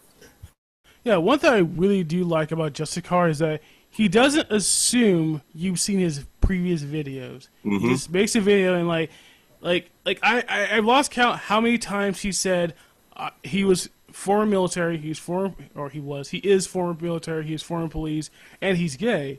And so, every video where he talks about those subjects, he always brings that up. Like, he doesn't just assume you already know that he's gay, he's former military, he's former police. And he does it sort of from a factual, this is, a fact thing. Yeah. Like, he basically takes it as if this is the first video you've ever seen of him. Yeah. And it's actually a pretty good thing. Yeah, I like that about him. Okay, well, let me explain to you guys what I'm doing. Way back in the day, I recorded this song. I went by the name Natred, and I played a couple of shows, didn't really do much, and then I came up with this idea of a doom metal band. I was trying to find other members, but it didn't work out. Hold on. as is often the case, unfortunately. Yeah, unfortunately. And but I ended up recording an entire album. It was a self-titled album. The band was called Jin Chechenia's White Maiden. And so I did that. Like, every like 2 months, I played a gig. None of them were paid. They're always like free gigs. It's always in the same place, booked by the same person. And so, fuck that. no, I mean it was okay. I'm sure you're grateful for it, but still, it doesn't pay the bills. Yeah, I know. I mean, it was fun. It was I didn't really try that hard to get other gigs because I forgot why I didn't. But I think I was like busy with other things. But yeah, I didn't try that hard to get gigs.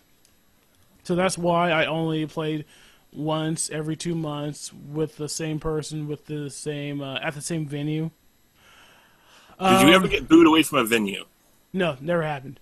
Okay, honestly, so like when you first start out and you're like playing like gigs for free, you're probably not gonna get booed off the stage because nobody's going to be there.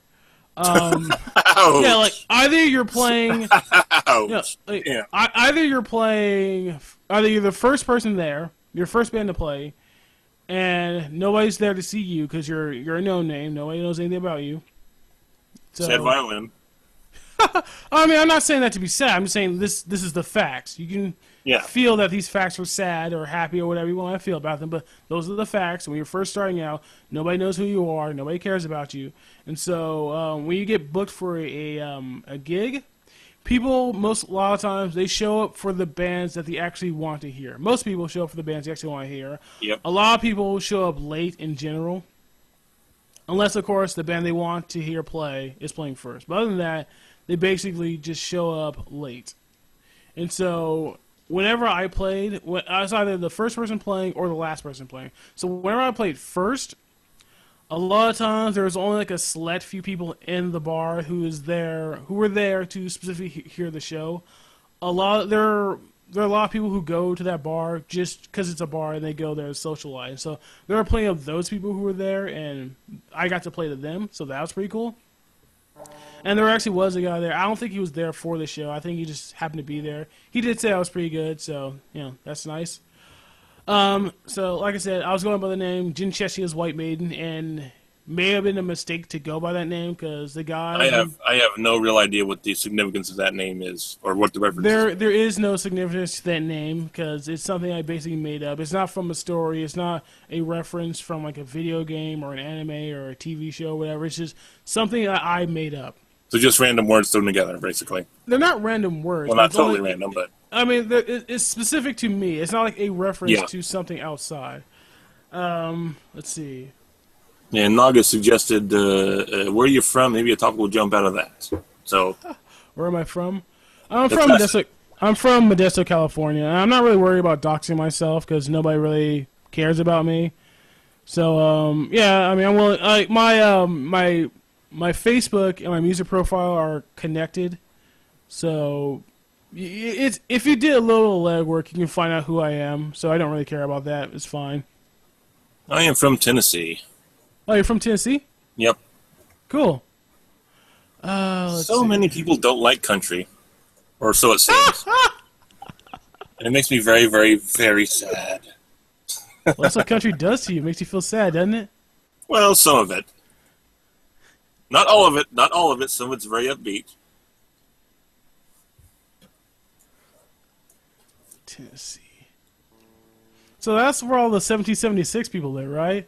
They're all about, like, we'll commence again? I think so. I mean, we're one of the southern states, so, lots of religion down here and shit. Yeah. How do you feel about religion, if you don't mind me asking? I think it's a personal thing, so... you can believe whatever you want to believe, just... I guess the place I draw the line with any kind of religion is when you try to extend it outside of yourself too much, or something. Or you try to make it everyone else's truth as well as yours. Okay. And, of course, most religions sort of have the presupposition that they are the truth, so they have to spread it, so... You see where the conflict comes from. Yeah, I get it. Let's What the see. hell is going on? I don't know why it's doing that. Doom. Oh, whatever. Why is it doing this? Oh, okay, I think that's why.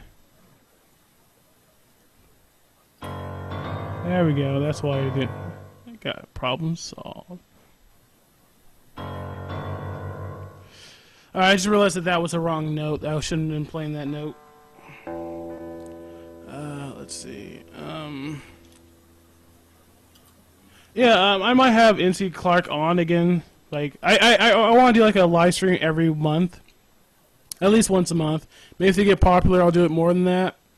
But for the time being, I'm gonna do it like once a month.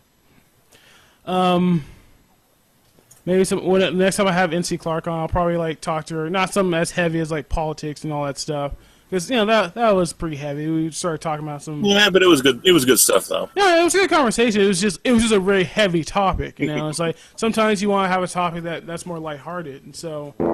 Yeah. Maybe next time we'll talk to her about, like, she's really into anime, so I'll probably talk to her about that. Oh, please do that.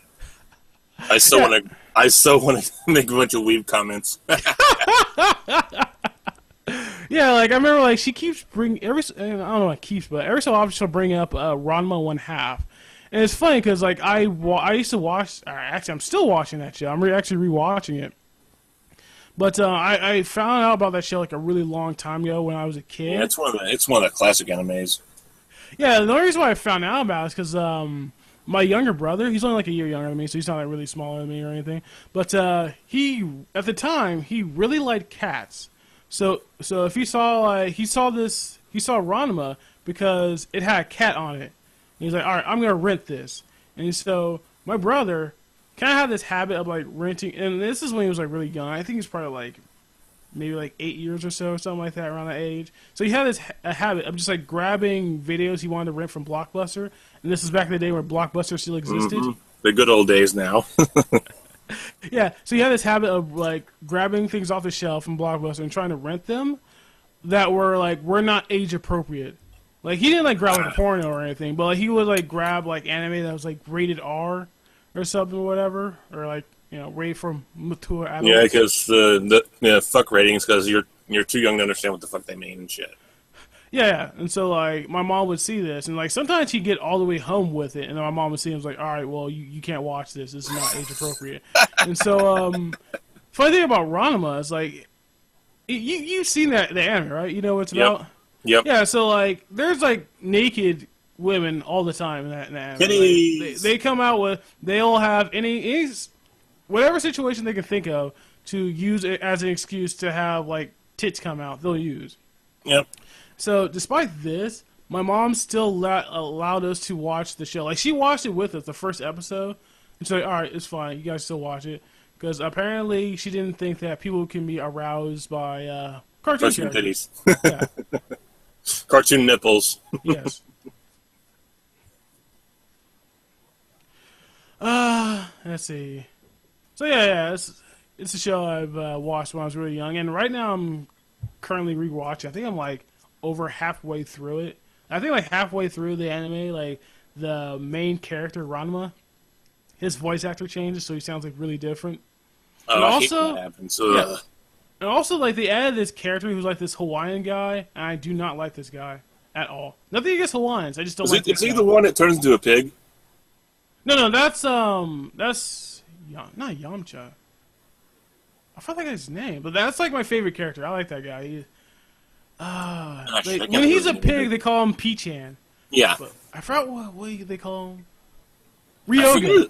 Yeah, Ryoga, that's what it is. I like Ryoga. He's my favorite character. He's a funny guy. He has a lot of heart, and I hope things work out for him in the end. You'll find out, hopefully. Eventually. I need to rewatch the anime now. Shit. Yeah, I'm pretty far into the series, so eventually I'll figure out how it ends. Let's see. I was in the middle of a story when I was I was basically talking about my my musical history. So what's going on with what I'm doing right this moment with this program right here that you see in front of me? like I decided like after it's been like a year since I played at a live show, and I was just dealing with all like a lot of like job stuff, other things. Just life just got in the way. It just wasn't as important to just go out there and play shows. And like I was kind of discouraged as well because that entire year I actually was trying to find a bassist and a drummer to have a full band, and it just didn't work out that way. And so I was kind of discouraged to like try to do that again, you know. And so like right now, I came up with this idea of like, cause hold on, before I say about that, I read this article about how I think it was on metalsucks.com, and I read this article about how a lot of metalheads, they don't like their metal. They may like other genres of music, but they don't like their metal being corrupted. They don't like they're very suspicious of like Corrupted. yeah, they're very suspicious of like people who call themselves metal. Like they're very suspicious of metal musicians adding things into metal that aren't really metal. It's the classic scenario. Yeah, yeah. What they perceive isn't metal. That's what they do not like. I'm not saying that's true.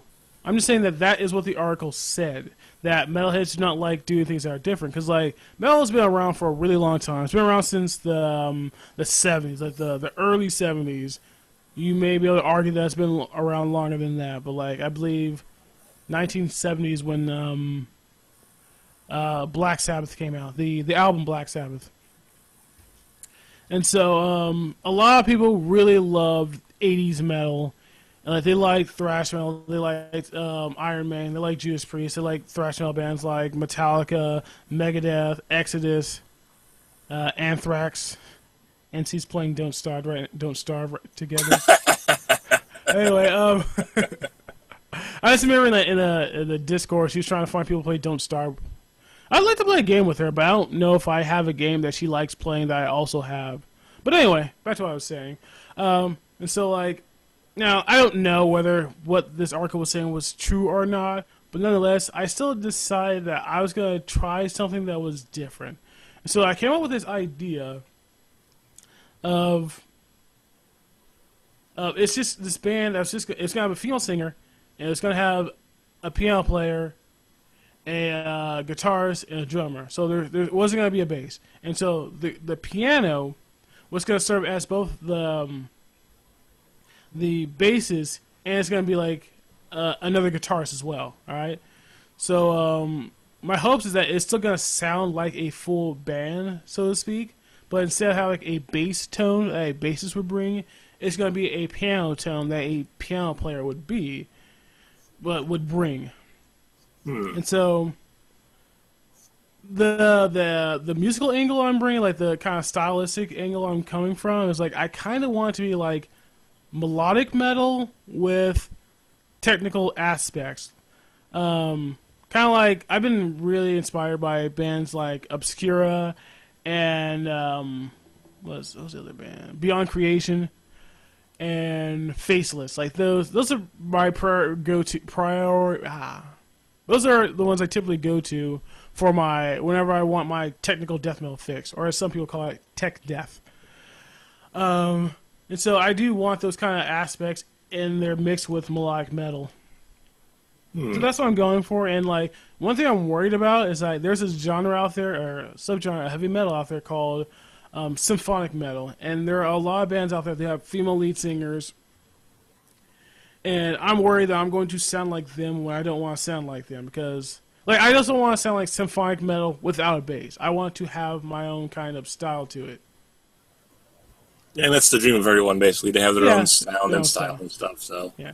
So, like, yeah, I want to have my own style to it, but I don't want to be so alien that nobody's going to be able to get behind. And I am hoping that this will have some kind of reach, because for the time being, the music I produce, like, no one's heard of it. Like, every so often, like, someone will say, oh, yeah, man, the song you wrote, that's pretty cool. And so I'm like, oh, thanks. But if no one's heard of you, it's the best time to suck. Yes, that's good. Thanks. Let's see. So anyway, like I said a long time ago, I recorded this song called "Woman's Burden." You can buy it on iTunes if you want. I think it's one of my few songs actually worth purchasing because it's like professionally recorded. I mixed it, but it's like professionally recorded in a studio. I'll keep that in mind. Yeah, I'll make sure to put that in the low bar if it's not already there. But yeah, like I said, buy it on iTunes, buy it on Amazon. So anyway, back to what I'm doing right now. I play this song so many times, so I know how it goes. I know how it's supposed to sound, and so I'm trying to convert this song into a into this new style that I'm trying. And I actually forgot to say something. I had this band. The only time I actually was able to play with another person, when it's not a like school setting, was when I was in this band called Technical Melodica. I don't really want to go into detail about that band because it's gonna sound kind of egotistical, but I kind of want to like interview myself talking about Technical Melodica because like I'm trying to like scrounge up some money to record an album. It's gonna be like a 6-song album. It's going to be like I said, the thing I just told you about how it's, female singer, piano player, guitar, me playing guitar. Watch out for sexism. Whatever, I don't care. Like, yeah. Funny you mentioned that. Like, I didn't read the article. Maybe I should have. I was gonna talk about it publicly, but I wasn't really planning on this. But I saw an article that was like we shouldn't, like, female frontage shouldn't be a descriptor for a metal band, for a band. I'm thinking that's retarded. Everybody knows that. All right. Let me get into, before I go into that. Let me explain to you that your guitar tone can help influence what kind of subgenre of metal you're in. Yeah, when you get into the dividing things into genres, you kind of lose me because I would have a hard time telling one genre from another. Yeah, within a given genre. So that's fine. All right, just sit there and let me educate you. All right. Yes, educate me. Like your guitar tone can help determine what kind of subgenre of metal you're in. Like, doom metal has its distinct tone. Like, there are a lot of doom metal bands. Like from the first chord, from the first chug, you hear their guitar tone. You can tell, all right, that's doom metal. Like you listen to like Black Sabbath, you listen to Pentagram, you listen to Cathedral. All right, whenever I just hear the first note, like I say that's doom metal because it has that distinct tone to it. And so what I'm getting at with this person saying that female fronted shouldn't be a label you attach to like a subgenre or whatever. That doesn't make any sense to me because each human voice, it sounds different. That's why like whenever a band like their lead singer leaves the band or the lead singer like dies or whatever, it's hard for them to replace a lead singer than it is to replace like a bass player or a guitarist because it's easier to mimic a guitarist's tone than it is to mimic a singer's voice. And so when it comes to like male and female voices, they sound different. Whether you want to admit it or not, they sound different. Yep. They have different tonal qualities to them. All right. If you take a singing class, a singer will tell you that a man's voice sounds different to a female's voice. I'm not saying that one voice is better or worse than another. I'm just saying they sound different. And so if you're going for a specific style, okay, whether you have a female singer or a male singer will determine whether or not you're going to be getting closer or further away from the style of music you're trying to perform. So basically, make a long story short, it is important. Like, you can use it as a descriptor because it does, whether you have a male or female singer, it does change the how your music's going to sound. To be fair, there are a lot of things that change the music sound, but that also changes what category you're going to your music's gonna fall into.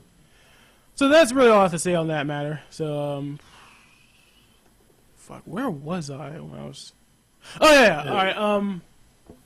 I don't know if there's anything else I want to say about. Oh yeah, the reason why I chose this song is I think I already said that I played this song like 1,000 times before. I'm already used to it, and the reason why I chose a song that I was already used to is because I was hoping that I would be able to multitask. Like I'd be able to like talk to NC and listen to what she's saying and respond to it while having music going on in the background.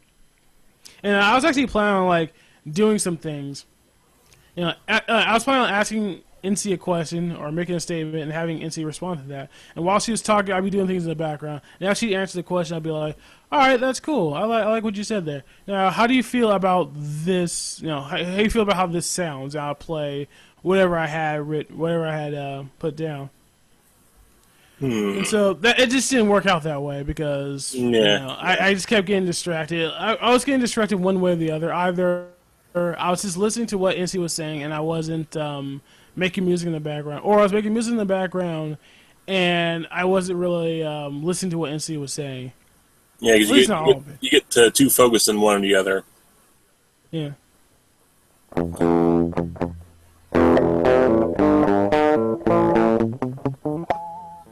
Alright. Maybe you could just reduce it to just playing a guitar or something.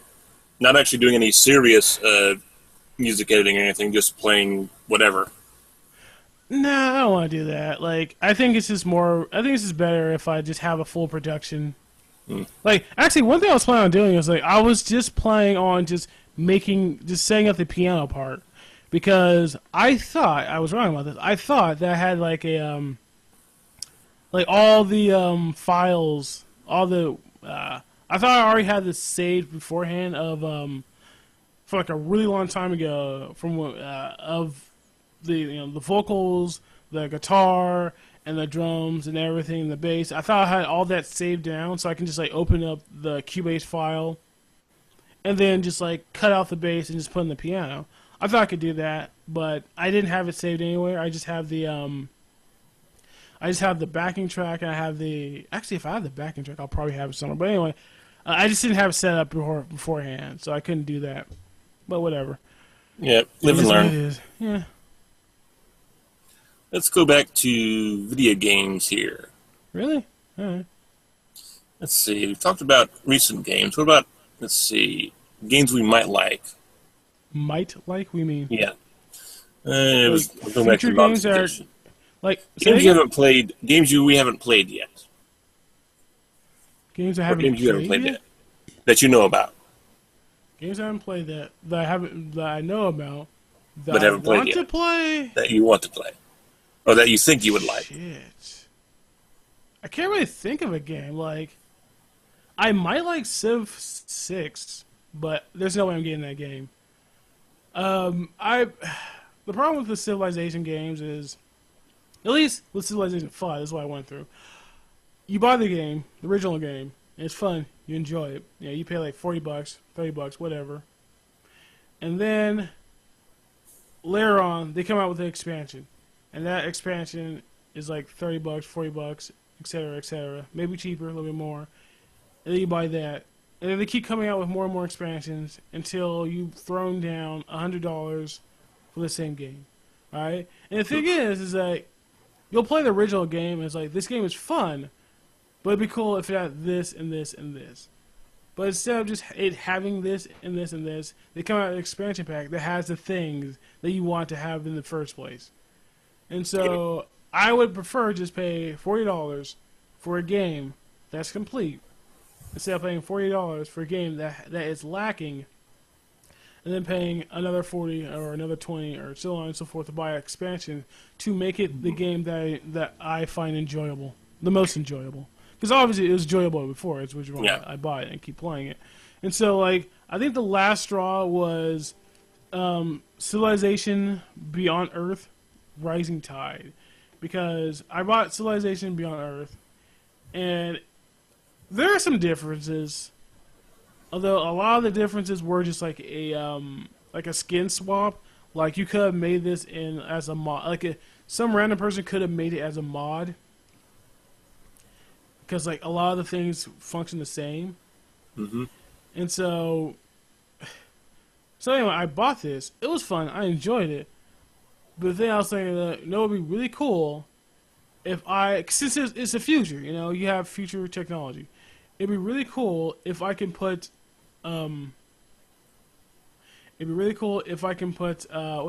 cities on the water, on water, right? Floating cities. Yeah, floating cities. And then Rising Tide comes out, and you can do the exact same thing. Put cities on water, have floating cities on the water. And I'm like, all right, cool, I'll get it because that's what I want. Okay, here's a question: how much is the DLC for that? Honestly, I don't remember. It's probably not $40. Maybe it's cheaper than that, but it did cost money. Like, I kind of don't mind it too much if it doesn't cost a lot for the DLC, but that's about it. Yeah, but the thing is that it does eventually. It depends on how much expansions they make, and if they make a lot of them, it does add up. And I don't remember how many expansion packs Civ 5 had, but they had I think they had 3, maybe 4. And I ended up buying all of them. So like when I get a game, I'll usually play the game, beat it, and then look at the DLC or something. Unless it's a game or a series I'm already somewhat familiar with or something. All right. Yeah.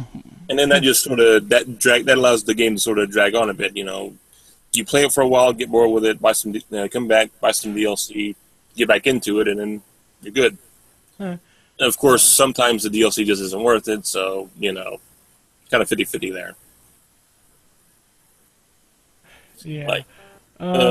Right now, for example, I'm looking to get the DLC for the new Phoenix Wright that just came out, Spirit of Justice. I bought, the first DLC case, which was a sort of gag case, and I'm debating on whether I want to get the rest of them or not. They're not super expensive, but, when you're paying bills and you don't have the money to spare, it becomes a big issue. So, is it worth getting, basically? Yeah, I get what you're saying. And Nog says he got 1,494 hours in Civ 5. Oh my god. Yeah, Civ 5, it's a really good way to waste time. It's a fun game, which is why it's good for wasting time. But I can't just sit down and say, all right, I'm gonna play Civ 5 for 10 minutes, 15 minutes, 30 minutes. It's always I'm gonna be being here for an hour at least. I might end up sitting there for 3 hours playing Civ 5 in one sitting. Let's see, SimCity 2000, I think it was. That and Empire at War, the Star Wars Empire at War thing. Those are my two time-wasting games that are like that. Yeah, I still play Civ 5 every so often. Oh, I should. I had to reinstall it though. Fuck. I just not just a few months ago. I upgraded my computer to Windows 7, and the good thing about that is it clears out a lot of clutter because you don't have all of your installed programs or anything, so you only wind up installing the things you actually know that you will want and need. But it also means all the stuff you kind of are used to having around isn't installed yet or whatever. And sometimes you may have installed mods that you have completely forgotten how to install or whatever the fuck. That's a big hassle. Alright. Let's see.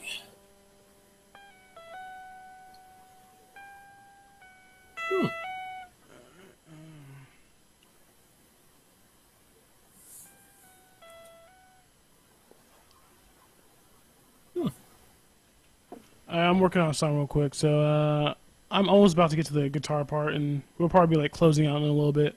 Okay, cool. Let's see. What's a game that I really want to play?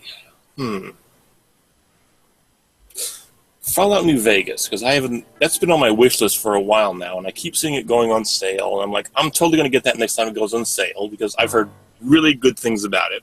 And I loved Fallout 3, so... Honestly, it's been a really long time since I played a Fallout game. Yeah, I'm kind of... The bad thing about not having a lot of money is you're kind of behind the times. All the time. Honestly, to me, it's not because I don't have the money. I'm not that interested in the game. Well, I'm saying that's my problem. Oh, okay. So, I only just recently got a what is it? A mid-range card, I think. I had like a 78, an HT 7870 for. I got like a really good deal on it, and I'm totally blown away by it. I'm like, holy shit! I finally got more than enough fucking video memory.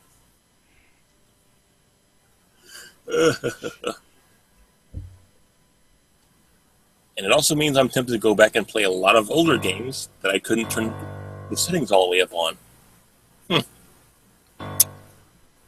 Let's see. Where should we go from here?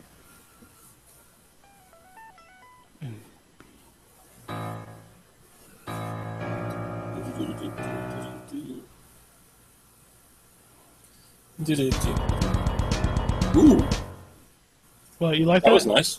Yeah.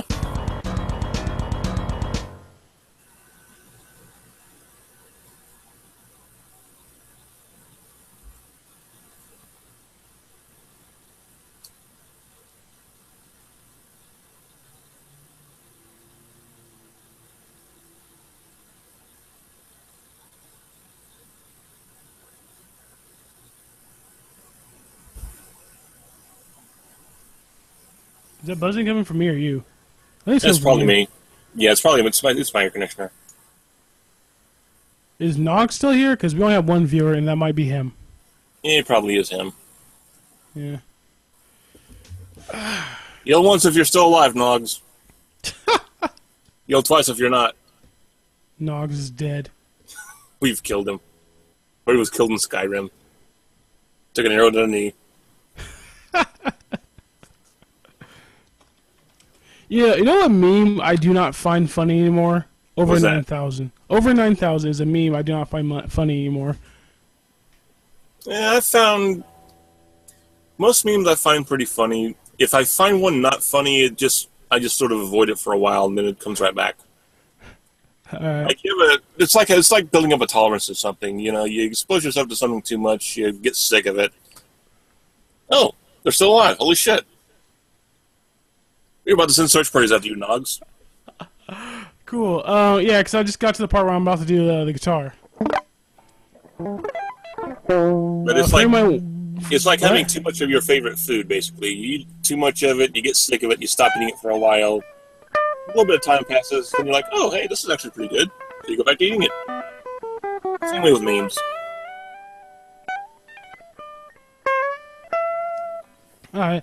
Yeah, as long as it's not overdone. Yeah, I think over 9,000 is pretty overdone. I don't know what it is about 9,000 specifically, because obviously there are plenty of memes that are overdone. I think maybe I'm just not exposing myself to memes as much as I think I am, or I just have a high tolerance for them or something. Like it's definitely overdone, but I can take it. It's fine. All right. Let's see how this is gonna go.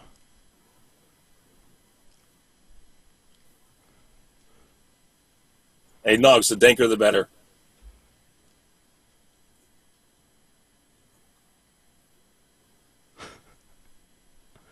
So, how do you feel about the legalization of weed? Let's see. I'm fine with it, I think. I think my big issue with legalizing any illicit drugs or anything is people doing them in their own home instead of going out to their place of work and doing them on their own job or whatever the fuck. Yeah. Or while they're driving or some shit. Because, everyone swears up and down they drive better when they've had a few, or they drive better when they've smoked a few, or whatever the fuck, or they do Action X better when they're high, or whatever the fuck. And I'm like, no, you don't. It doesn't give you superpowers. Oh, maybe they're more relaxed, so they don't freak out when that's what it is. They're more relaxed, and they feel more relaxed, and more confident, I guess. No, it doesn't make you do it better.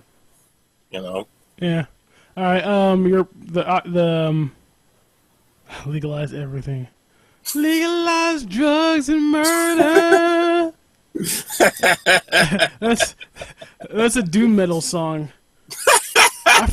I forgot what the band who sings it, but the song is called "Legalize Drugs and Murder." All right. Well, they're not gonna be able to hear you. Like, you're not gonna get picked up in the recording, but they're not gonna be able to hear you. So, Yeah, so yeah, I'm gonna start playing the guitar real quick.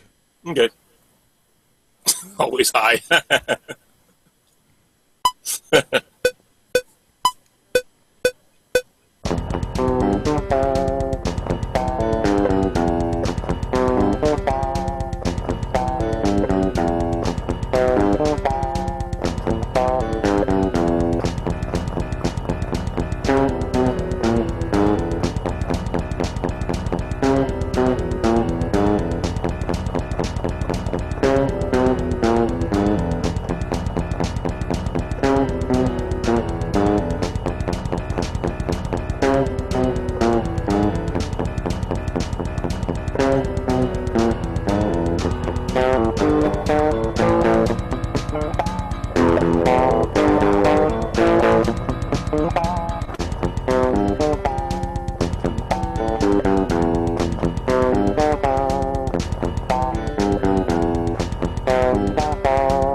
All right, you can talk now if you're still Okay, there. cool.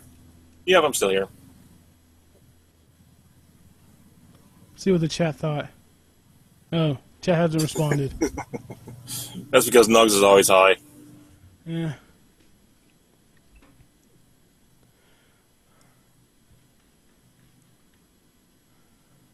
Let's see. So, what'd you think about that? It's all right. I'm not much of a music critic, so I can't really advise much on it. It sounds ominous to me. Really ominous. Something dark is building up. Beware.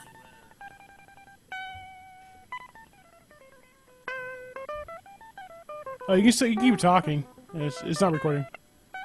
I know. I'm just thinking of things to say now. Let's see. Huh. It's gonna be an issue if I'm going direct in, but whatever. Let's see. Alt-tabbing this is with my PC. Okay. Say again? And not just saying alt-tabbing this is with my PC. It's groovy, haha. Groovy. Oh, hey. One more thing about as far as music is concerned. One thing that makes like my project that I'm working on, one thing that makes it different is that like a lot of metal bands, they like to chug on like the low string, and I wish I had like distorted guitar because then this would sound better. But this is basically chugging. So okay. Something like that. This is all down picking. There's chugging where you do down picking and up picking.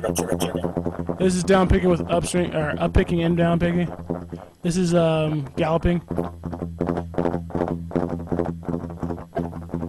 But it's basically chugging, where like it doesn't have to be like on the open E string.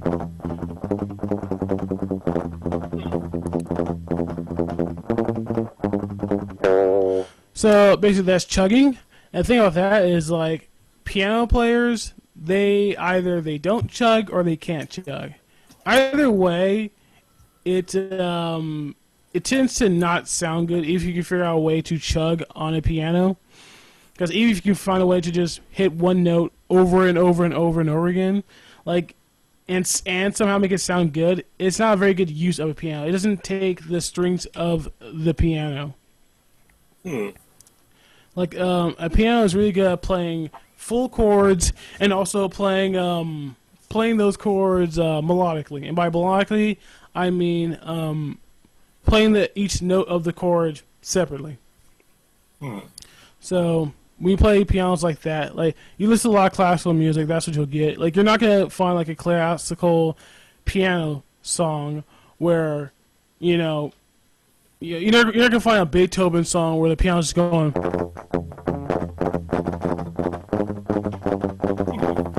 Yeah, you're not gonna hear that. Today I learned something. Yeah.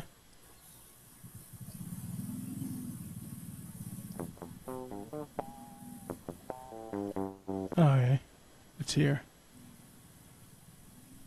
Alright, a lot of times I like to separate the rhythm guitar track from the, what's called lead. A lot of times I like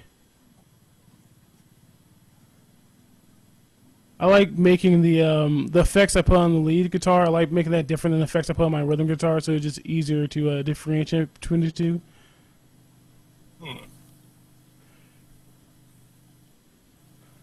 All right, well, let's see. Yeah, I mean this. If you notice, like partway through the solo, this piano bit that I was playing over, it went out.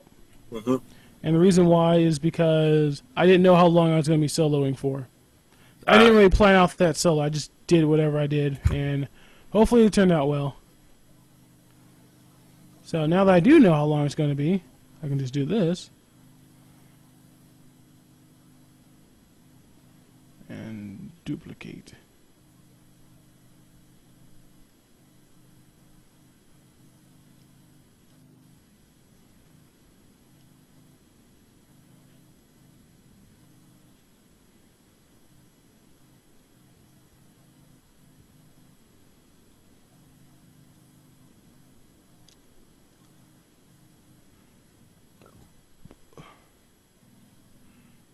Do you have any questions for me?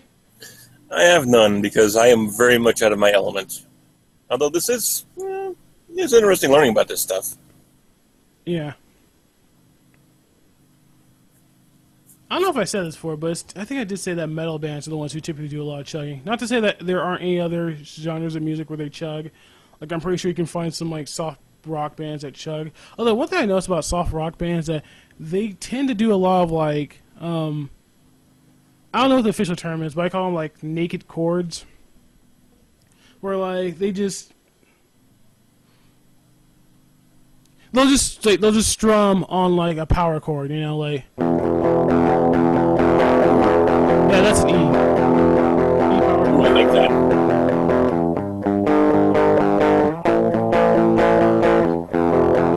So they'll do a lot of this.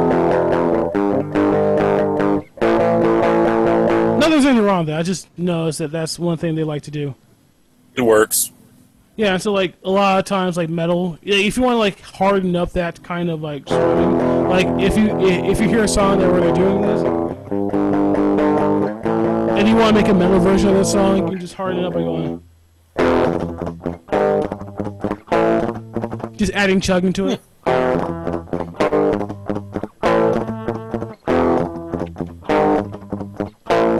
I didn't change the notes whatsoever. I just changed my picking pattern. And you can actually hear like whenever I whenever I play the full chord, or not really, it's not exactly a full chord, but yeah, whenever I play the chord, we still hear it ring out after I start chugging.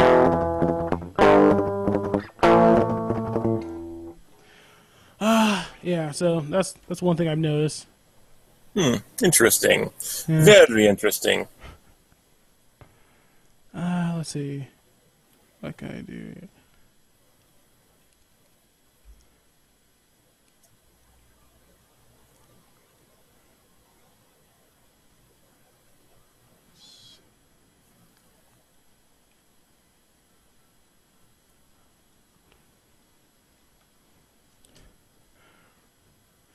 Okay, like one thing I like to do when I'm making music is like I like to single out a specific part of the song, like the piano part. I'll just play it on a loop.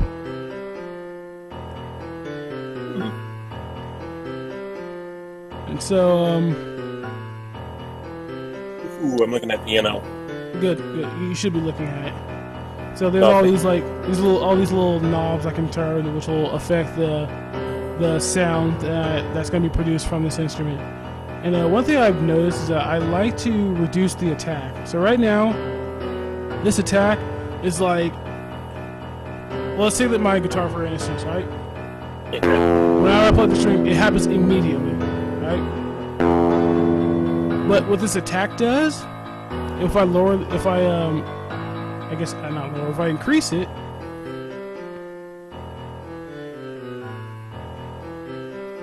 the note kind of like builds up to, it doesn't just come out immediate, it slightly builds up to it.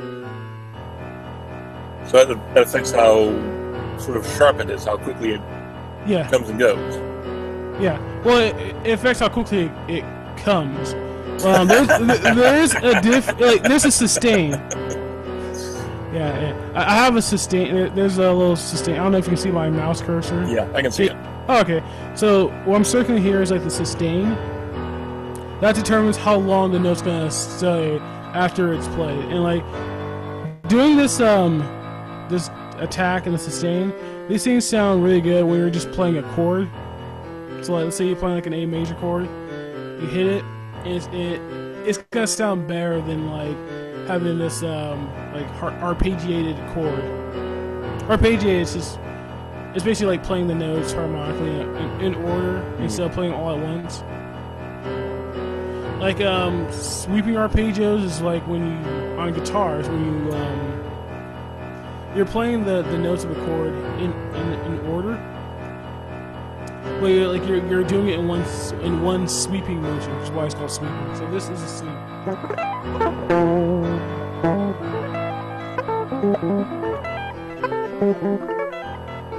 If you ever start playing guitar, that's kind of one of the hardest things to learn how to do. It's hard to have it come out like smoothly and have it come out smoothly. We can actually hear everything. It takes a while to actually figure out what you're gonna do.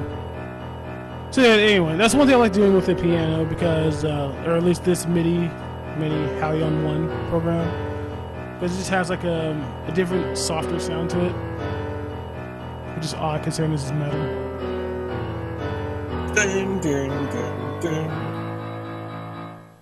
Alright, in like 5 minutes I have to start getting ready to go, but whatever. So we got 5 minutes to kill. Yeah. Now I'm moving on to the guitar. Like this is my clean guitar. Like there's no effects or anything. There's not even like an amp that I'm going into. I'm going directly my guitar cable is going directly from my guitar into my audio interface. And the audio interface is basically something you buy so that it'll convert whatever audio signal is going into the converter. It's going to convert it into something that the computer can process. It basically turns into like so analog to digital, basically. Yeah, basically. It basically turns your sound signals into like ones and zeros. So yeah, so this is like a clean tone. This is like a palm muted tone.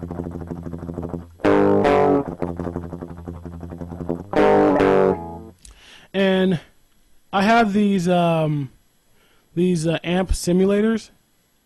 Let's see if I can pull it up.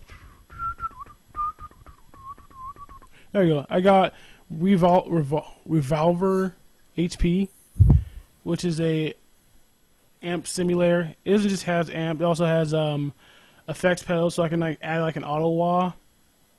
It has like its own separate distortion. So this sheriff thing, it's kind of like a, what is it, like 19? Yeah, it's kind of like a 80s era kind of distortion. I have a chorus pedal, like a greener. So if I ever want like a 70s sound, I can use this. Let's see. I have amps. This is like the amp head. It's not the entire system. So yeah, they have 6 amps here, amp heads. I have the PV Classic 30, the PV. By the way, this is made by PV. That's why everything here is PV, in case you're wondering. Yeah, the 6505. For some reason, I don't have the 5150, but whatever. I have what's his face, Joe Satriani. I have his amp head. I have the Valve King, which is an amp I was thinking about buying, but I'm not quite sure if I'm gonna buy it eventually. There we go. And so when I open this up, hopefully you guys can see this. You can see this, right? Yeah. Alright. I think I closed it, so I don't know if... let's see the chat. Is there anybody in the chat yet? No, he hasn't responded. Hey, Nogs, if you're still there, tell me if you can see, like, what I'm... Like, you should see, like, a window opening in Cubase called Revolver HP. So let me know if you can see what's going on. Actually, I don't like this one. Does that just control, like, the buttons and faceplate and shit? It's an amp simulator, so it basically like pretends that you're actually playing through an amp and not going direct in. Alright, so reason why I got rid of the other one, because it's hard to tell whether or not the distortion was on or off or whatever. But anyway, this one has a clear selector, so I can go from crunchy, I can go clean. And so, let's see, I have a solo, so this is what it sounds like going through an amp clean.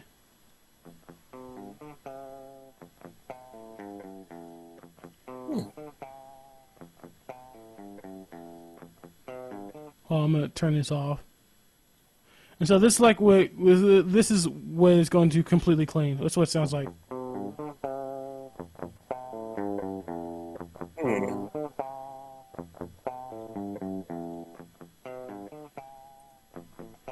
And so with this, I can it's kind of lower, but let me. Yeah, Nog says he can see your stuff, so you can hear stuff, and you can see it.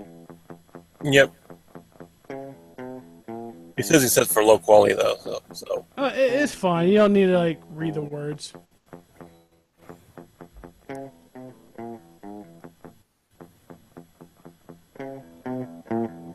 There we go. So basically, like, this is the head. This is the cabinet. Like the head is what you plug your guitar into. And the head just does not have any speakers, so it's not gonna make any noise itself. The cabinet is where the speakers are housed, and like you can like when you hear the term stack and refer to like amplifiers, that's where you have like a separate cabinet where they house the speakers and a separate yeah, my alarm just went off. Is it time?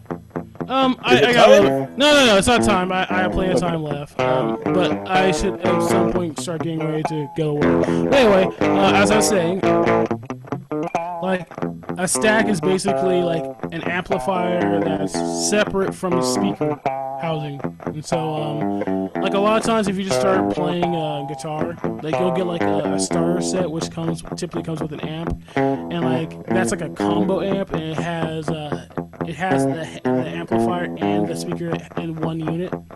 And so what this simulator is doing is trying to simulate a stack.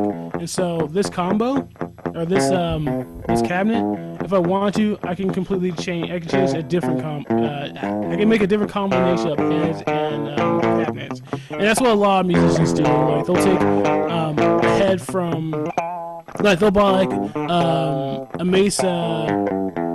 There's a company called Mesa that makes amplifiers, and so they'll take like a head from Mesa, and they'll buy like a cabinet from like Orange or Marshall or PV or whatever, and they'll pair them together to mix and match.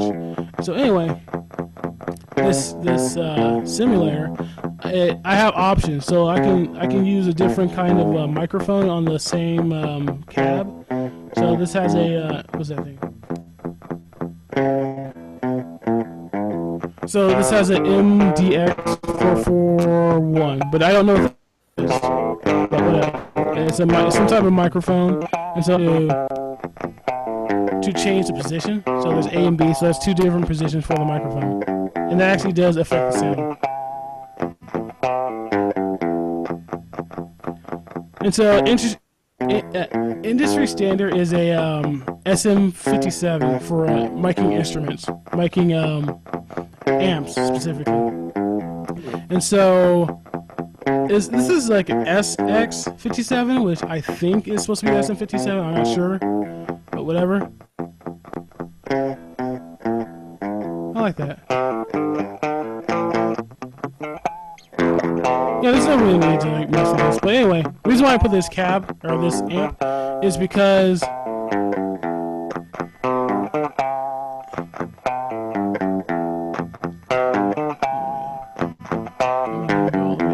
we go. Anyway, the reason why I add this amp,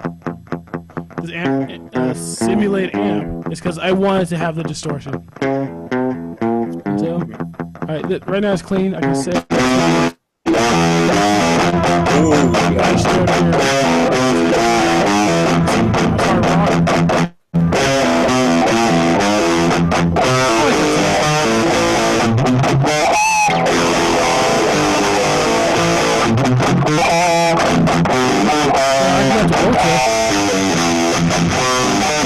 Yeah, this is like more like a heavy metal. That's where it's going. Yeah, see, this crunch, you can see it play heavy metal. By the way, I can't hear you. Oh, you can't hear me? I can just barely hear you. Yeah, sorry about that. Yeah, Ultra No, is like. I'm so sad. That was the studio magic right there. Yeah, like Ultra. Yeah, Ultra is basically like it's just heavy gain, and like a lot of like metal bands, they just whenever they use like a pedal to do the distortion, because like an amp has this like specific tone, both clean and distorted, and so there are a lot of people who like the clean tone of an amp, but they also like the kind of distorted tones they get from a pedal, and so a lot of people match up a pedal with a specific kind of amp. And there's also a lot of people who just don't like pedals at all. They just want to go straight from their guitar to their amp, and that's pretty cool. I used to play like that as well. And so that's definitely an option. And so like metalheads, a lot of times they'll just like turn like the distortion, the volume, everything all the way up. I mean, I'm pretty sure we all heard the term turn up to 11. Yep. Yeah, which is from the movie Spinal Tap. And so that's basically what a lot of metalheads do. They turn all the way up so they can just get the heaviest tone. Let's see. Now let's see how it sounds like with the drums, the piano, the drums and piano. Yeah. All right. Not hear anything. Hold on. Yeah. See, this is like the mixing part because you have to like make sure everything's being heard. Whenever I'm mixing, I'm just starting out. I just like record the various tracks. I like to make sure that everything is in the middle. The reason why is because like if it's like too loud, if everything's like really as high as I can make it, and like I can't hear the bass, which happens a lot. Like I won't be able to hear the bass, and so I would have to like turn the bass up even higher just so it be heard. Another option is like to mix it differently, which sometimes that works, sometimes it doesn't. But like if I just want to hear the bass more, the easiest thing to do is just like change the volume. So if everything's at top volume, then there's no way I'm gonna like raise the bass up even higher, because then the bass is gonna start clipping if you can actually hear it at all. So I like to start things out like in the middle, and then go from. And a lot of times, if I want to hear something, I'd rather just turn everything else lower than raise that one thing up. The reason why is because, like, in the end, even if everything else is like really low, I can always just change this thing to be lower and louder, or lower or louder to determine like the output, to determine the volume of the final track. Yeah, see that how it's all the way at the top? Yeah, see how that's all the way at the top and it's getting red? That's why I need to turn this down. And a lot of times what I would do is like I would put volume boosters on a lot of these other tracks, so like it'll help make it'll help alter their volume so they're at like a pleasing level. Ooh. Yeah, you see that? Yep.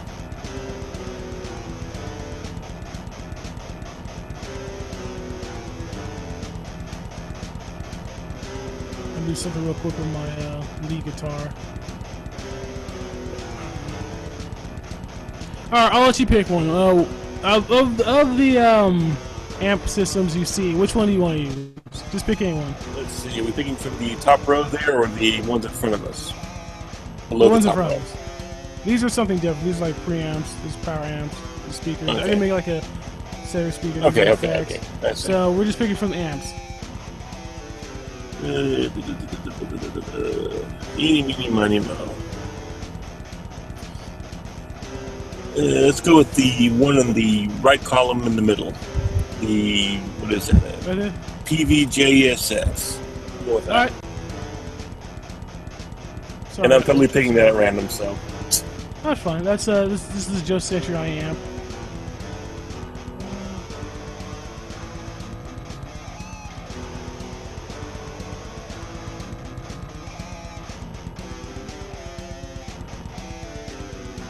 Alright, so we just changed something that you couldn't hear at the time because I have this one little area looped.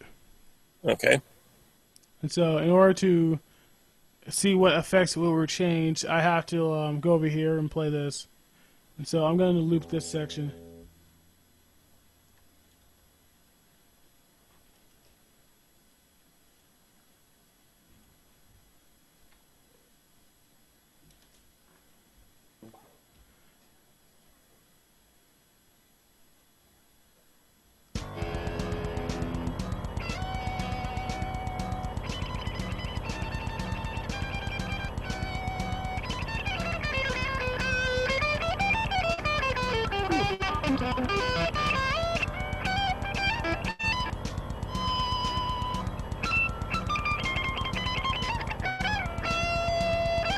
Okay, I don't know if you can tell, but like this is like really, to me it sounds like really thin. Yep.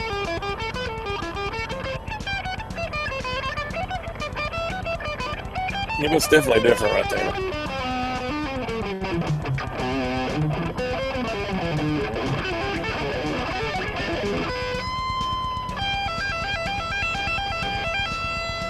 There we go. Now it sounds a little bit fuller. Yeah, because it was scooped. And by scoop, let me pause real quick so I don't distract anyone. When people like have this is right here where you see, I don't know if you can read this, but it says high, mid, low. All right, that's EQ3. A lot of people they scoop their mids, or yeah, they scoop the EQ, and so what they do is they have their highs up, their lows up, and then they'll turn down their mids. because it sounds good when you're in your bedroom playing a song, but like when you're playing a show and you have your amp up really loudly, this does not sound very good. It you end up with like this piercing sound that actually like when you're playing your highs, when you're playing like when you're soloing, or where you're just like playing higher up on the fretboard, like you're not gonna have this problem where you're like you're not gonna have that problem at this point. All right, it's just when you're like soloing up here.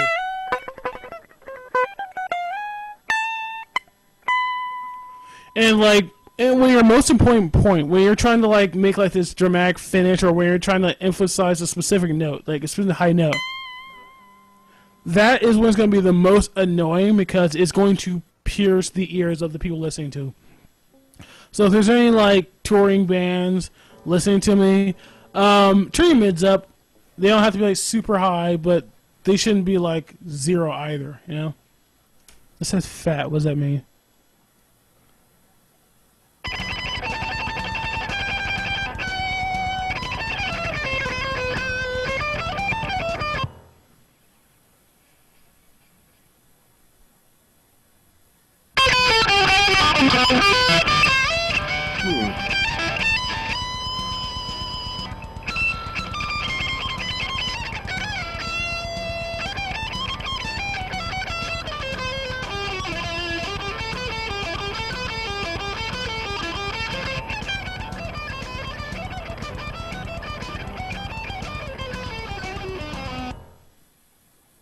There we go.